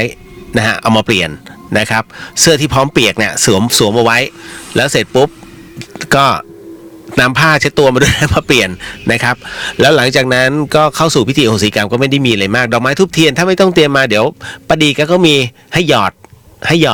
เนี่ยแกหารายได้ไง แม่บ้านธรรมสถาน นะฮะก็หยอดไป10 บาท20 บาทนะแกก็ชื่นใจแล้ว นะครับแต่จริงๆฟรีตลอดงานนะฮะแล้วเดี๋ยวมารับยันพระศิวลีไว้ไปด้วยประจำนะฮะเรื่องนี้นะครับส่งมาโดยคุณนาทีฮะสิ่งที่ผมกำลังจะเล่าให้คุณผู้ฟังต่อไปนี้นั้นอย่าเชื่อฮะให้ฟังหูไว้หูแล้วก็ใช้วิจารณญาณทุกครั้งในการรับฟังเรื่องราวประเภทนี้ข้อสำคัญอยากให้คุณผู้ฟังได้ฟังเป็นนิยายฮะเพราะว่าเรื่องที่ผมกำลังจะเล่าที่คุณนาทีส่งมาเป็นเรื่องของรีสอร์ทนะรีสอร์ทแห่งหนึ่งแล้วกันและเรื่องราวที่นาที ให้ผมเป็นผู้ถ่ายทอดให้คุณผู้ฟังได้รับฟังในค่ำคืนนี้นั้นเขาเล่าว่านาทีบอกว่าผมเชื่อว่าหลายคนคงได้มีโอกาสไปที่จังหวัดระยองกันนะครับก็เช่นเดียวกับผมนั่นแหละที่ได้เดินทางไปที่จังหวัดเนี้ยพวกผมเป็นทีมช่างภาพ4คนฮะมีผมแล้วก็เพื่อนๆอีก3คนขอใช้ชื่อว่า A B และ C นะฮะซึ่งทั้งหมดทั้งมวลนั้นทำหน้าที่เก็บภาพบรรยากาศในงานสัมมนาของบริษัทแห่งหนึ่งนะนาทีบอกว่าทางบริษัทก็ที่จ้างพวกผมนั้นก็ได้ทำการจองที่พักให้นะเป็นรีสอร์ทชื่อดังแห่งหนึ่งซึ่งถ้ามองจากภายนอกแล้วเนี่ยเป็นรีสอร์ทที่สวยงามสไตล์ธรรมชาติแถมอยู่ติดกับทะเลฮะบรรยากาศดีมีสระว่ายน้ำนะห้องพักนั้นมีแบบห้องติดกันและเป็นบ้านๆครับซึ่งพวกผมนั้นก็ได้พักเป็นบ้าน1หลังอยู่กัน4คนเรียกว่าพอเปิดประตูเข้าไปปุ๊บก็จะไปเจอกับห้องรับแขกสไตล์ไทยๆเลยต่อจากห้องรับแขกนั้นจะเป็นห้องนอนฮะแล้วก็มีเตียงใหญ่2เตียงอยู่ฝั่งขวาส่วนฝั่งซ้ายจะเป็นชั้นวางของยาวๆภายในห้องก็มีสิ่งอำนวยความสะดวกเหมือนที่พักทั่วๆไปนั่นแหละแต่ก็มีเพื่อนของผมคนหนึ่งก็คือ C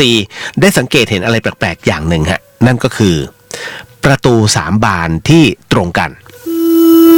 เริ่มตั้งแต่ประตูทางเข้าบ้านที่ตรงกับประตูเข้าห้องนอนและประตูห้องน้ำซึ่งความเชื่อของคนโบราณเขาก็บอกว่าการมีประตู3บานที่ตรงกันนั้นคือทางผีผ่านจุดสังเกตต่อมาก็คือมีกระจก2บานที่อยู่ฝั่งตรงข้ามกับทั้ง2เตียงแบบนั่งอยู่บนเตียงที่มองเห็นหน้าตัวเองและความเชื่อก็เป็นสิ่งที่ไม่ค่อยดีอีกเช่นกันแต่ขอออกตัวไว้ก่อนว่าพวกผม4คนไม่ค่อยเชื่อเรื่องสิ่งที่มองไม่เห็นสักเท่าไหร่และไม่มีใครที่เคยเจอกับตัวเองเลยพวกผมก็เลยไม่ได้ใส่ใจอะไรครับตกเย็นวันนั้นคุณแม่ของบีได้โทรมาถามสารทุกข์สุขดิบแล้วก็ได้พูดประโยคหนึ่งว่ามาอยู่ต่างที่อย่าลืมสวดมนต์ไหว้เจ้าที่เจ้าทางด้วยนะลูกแต่เพื่อนผมคนนี้เป็นคนที่ไม่นับถือศาสนาโอ้น่ากลัวมากคนที่ไม่มีศาสนาอยู่ในหัวใจเนี่ยฮะเชื่อมั่นในตัวเองเนี่ยน่ากลัวฮะเดี๋ยวพรุ่งนี้จะมาพูดว่าทำไมถึงน่ากลัวนะคือน้องเขาบอกว่าเพื่อนผมคนนี้เป็นคนที่ไม่นับถือศาสนาก็เลยตอบกลับไปว่าไม่นะฮะเหมือนปกติของมันเลยวันนั้นทุกคนทำงานกันปกติครับเสร็จงานก็22:30ก็เข้าที่พักกันอาบน้ำเปลี่ยนชุดนอนแล้วก็นั่งคุยนั่งเล่นกันสักพักหนึ่งนะฮะจนถึงเวลาประมาณเที่ยงคืนครับทุกคนก็เข้านอนโดยไม่มีใครได้สวดมนต์อะไรทั้งสิ้น A กับ B นอนเตียงริมประตูห้องน้ำส่วนผมกับ C นอนเตียงติดกับประตูทางไปห้องรับแขกพอหลับไปได้สักพักหนึ่งผมก็สะดุ้งตื่นขึ้นมาเพราะได้ยินเสียงคนกำลังร้องโหยหวนด้วยความหวาดกลัวตอนนั้นเนี่ยผมตกใจมากในห้องตอนนั้นมืดสนิท และก็มีบีที่เข้ามาเขย่าตัวผมให้ตื่นแล้วก็พูดว่าเฮ้ยไปดูไอ้เอหน่อยดิมันเป็นอะไรไม่รู้ผมก็เหลือบมองไปที่ประตูห้องรับแขกก็เห็นเงารางๆเป็นคนกำลังตะกุยตะกายฮะพยายามจะเปิดประตูเหมือนกับกำลังหนีอะไรสักอย่างหนึ่งผมกับสี่ก็ตื่นขึ้นมาก็รีบลุกไปเปิดไฟแล้วก็เห็นว่าเอนั้นกำลังเปิดประตูหน้าแล้วทำท่าจะวิ่งออกนอกบ้านพอเห็นแบบนั้นบีจึงตะโกนเฮ้ยไอ้เอทันใดนั้นเอก็ได้ตะโกนเรียกทันใดนั้นเอที่ได้ยินเสียงตะโกนเรียกก็หยุดแล้วก็หันมาพร้อมสีหน้าที่หวาดกลัวหน้าซีดตัวสั่นและก็หายใจแรงมากครับทุกคนพยายามพูดให้เอนั้นได้สติมากขึ้นหลังจากนั้นจึงพาเอออกไปนั่งข้างนอกบริเวณที่เป็นร้านค้า24ชั่วโมงของรีสอร์ทจากนั้นบีที่เป็นคนเห็นเหตุการณ์คนแรกเนี่ยเพราะนอนอยู่ข้างๆก็ได้เล่าว่าอยู่ดีๆไอเอก็ร้องตะโกนออกมาด้วยน้ำเสียงที่หวาดกลัวพร้อมพุ่งเข้ามาบีบคอบีที่กำลังนอนอยู่บีรู้สึกตกใจมากจึงผลักเอลงเตียงนะจากนั้นเอก็ยังร้องโหยหวนและพยายามจะวิ่งตะกุยตะกายไปที่ประตูเพื่อจะออกจากห้องบีนะบีจึงผลักผมกับซีให้มาช่วยกันนะมาช่วยกันห้ามหลังจากได้ฟังเรื่องทั้งหมดจากบีแล้วเอก็ได้เล่าต่อว่าในตอนที่กำลังนอนอยู่ดีๆก็มีมือสีขาวซีดโผล่มาจากความมืดจำนวนมากและพยายามจะกดเอลงกับที่นอนซึ่งพยายามดิ้นเท่าไหร่ก็ยิ่งโดนกดลงมาเรื่อยๆจนเริ่มหายใจไม่ออกเอจึงได้พยายามรวบรวมแรงทั้งหมดที่มีแล้วก็ดีดตัวขึ้นมาจากที่นอนแล้วก็พยายามจะหนีครับส่วนเรื่องที่ที่ไปบีบคอบีนั้นเอก็ไม่รู้ตัวเลยพอเล่าจบทุกคนก็ไม่รู้ว่าจะทำอย่างไรจึงมองไปรอบๆรีสอร์ทก็ได้สังเกตเห็นศาลตายายที่ดูเก่ามากกับห้องพระที่เป็นกระจกใสขนาดใหญ่ผมจึงตัดสินใจเข้าไปไหว้เพื่อความสบายใจพอเริ่มทำใจได้ก็เดินกลับมาบ้านพักระหว่างทางกลับพวกผมก็ได้สังเกตว่าบ้านหลังที่พวกผมอยู่นั้นอยู่ระหว่างทางสามแพร่งพอดีสรุปคืนนั้นพวกผมก็ไม่มีใครได้นอนกันจนถึงเช้าครับและจนถึงตอนนี้ก็ยังไม่มีใครหาข้อสรุปเรื่องที่เกิดขึ้นได้นั่นก็เป็นเรื่องที่น้องนาทีส่งมาให้ครับเอาละฮะเราด้วยความรีบร้อนตีหนึ่งแล้วพบกันใหม่นะฮะกับเรื่องราวดีๆแบบนี้วันพรุ่งนี้นะฮะเอาละขออภัยฮะสิ่งหนึ่งสิ่งใดที่ผิดพลาดพลั้งไปขอสีกรรมนะที่นี้ไม่ได้ตั้งใจหรือมีเจตนาพบกันใหม่กับเรื่องราวดีๆในวันพรุ่งนี้ฮะสำหรับทั้งหมดทั้งมวลที่ผมได้เล่าสู่คุณผู้ฟังนั้นนะฮะก็ขอให้มอบอานิสงส์ผลบุญในค่ำคืนนี้เนี่ยให้กับผู้ที่เกี่ยวเนื่องเกี่ยวข้องในเรื่องราวทั้งหมดและก็ขอบุญกุศลในค่ำคืนนี้มอบให้กับคุณผู้ฟังทุกท่านทั้งในโลกโซเชียลแล้วก็ทางรายการวิทยุด้วยฮะทั้งหมดทั้งมวลพบกันใหม่กับเดอะเฮียนในวันพรุ่งนี้สำหรับค่ำคืนนี้ราตรีสวัสดิ์นะครับพี่น้องชาวเชียงใหม่ราตรีสวัสดิ์ครับพี่น้องชาวพัทยาสวัสดีครับ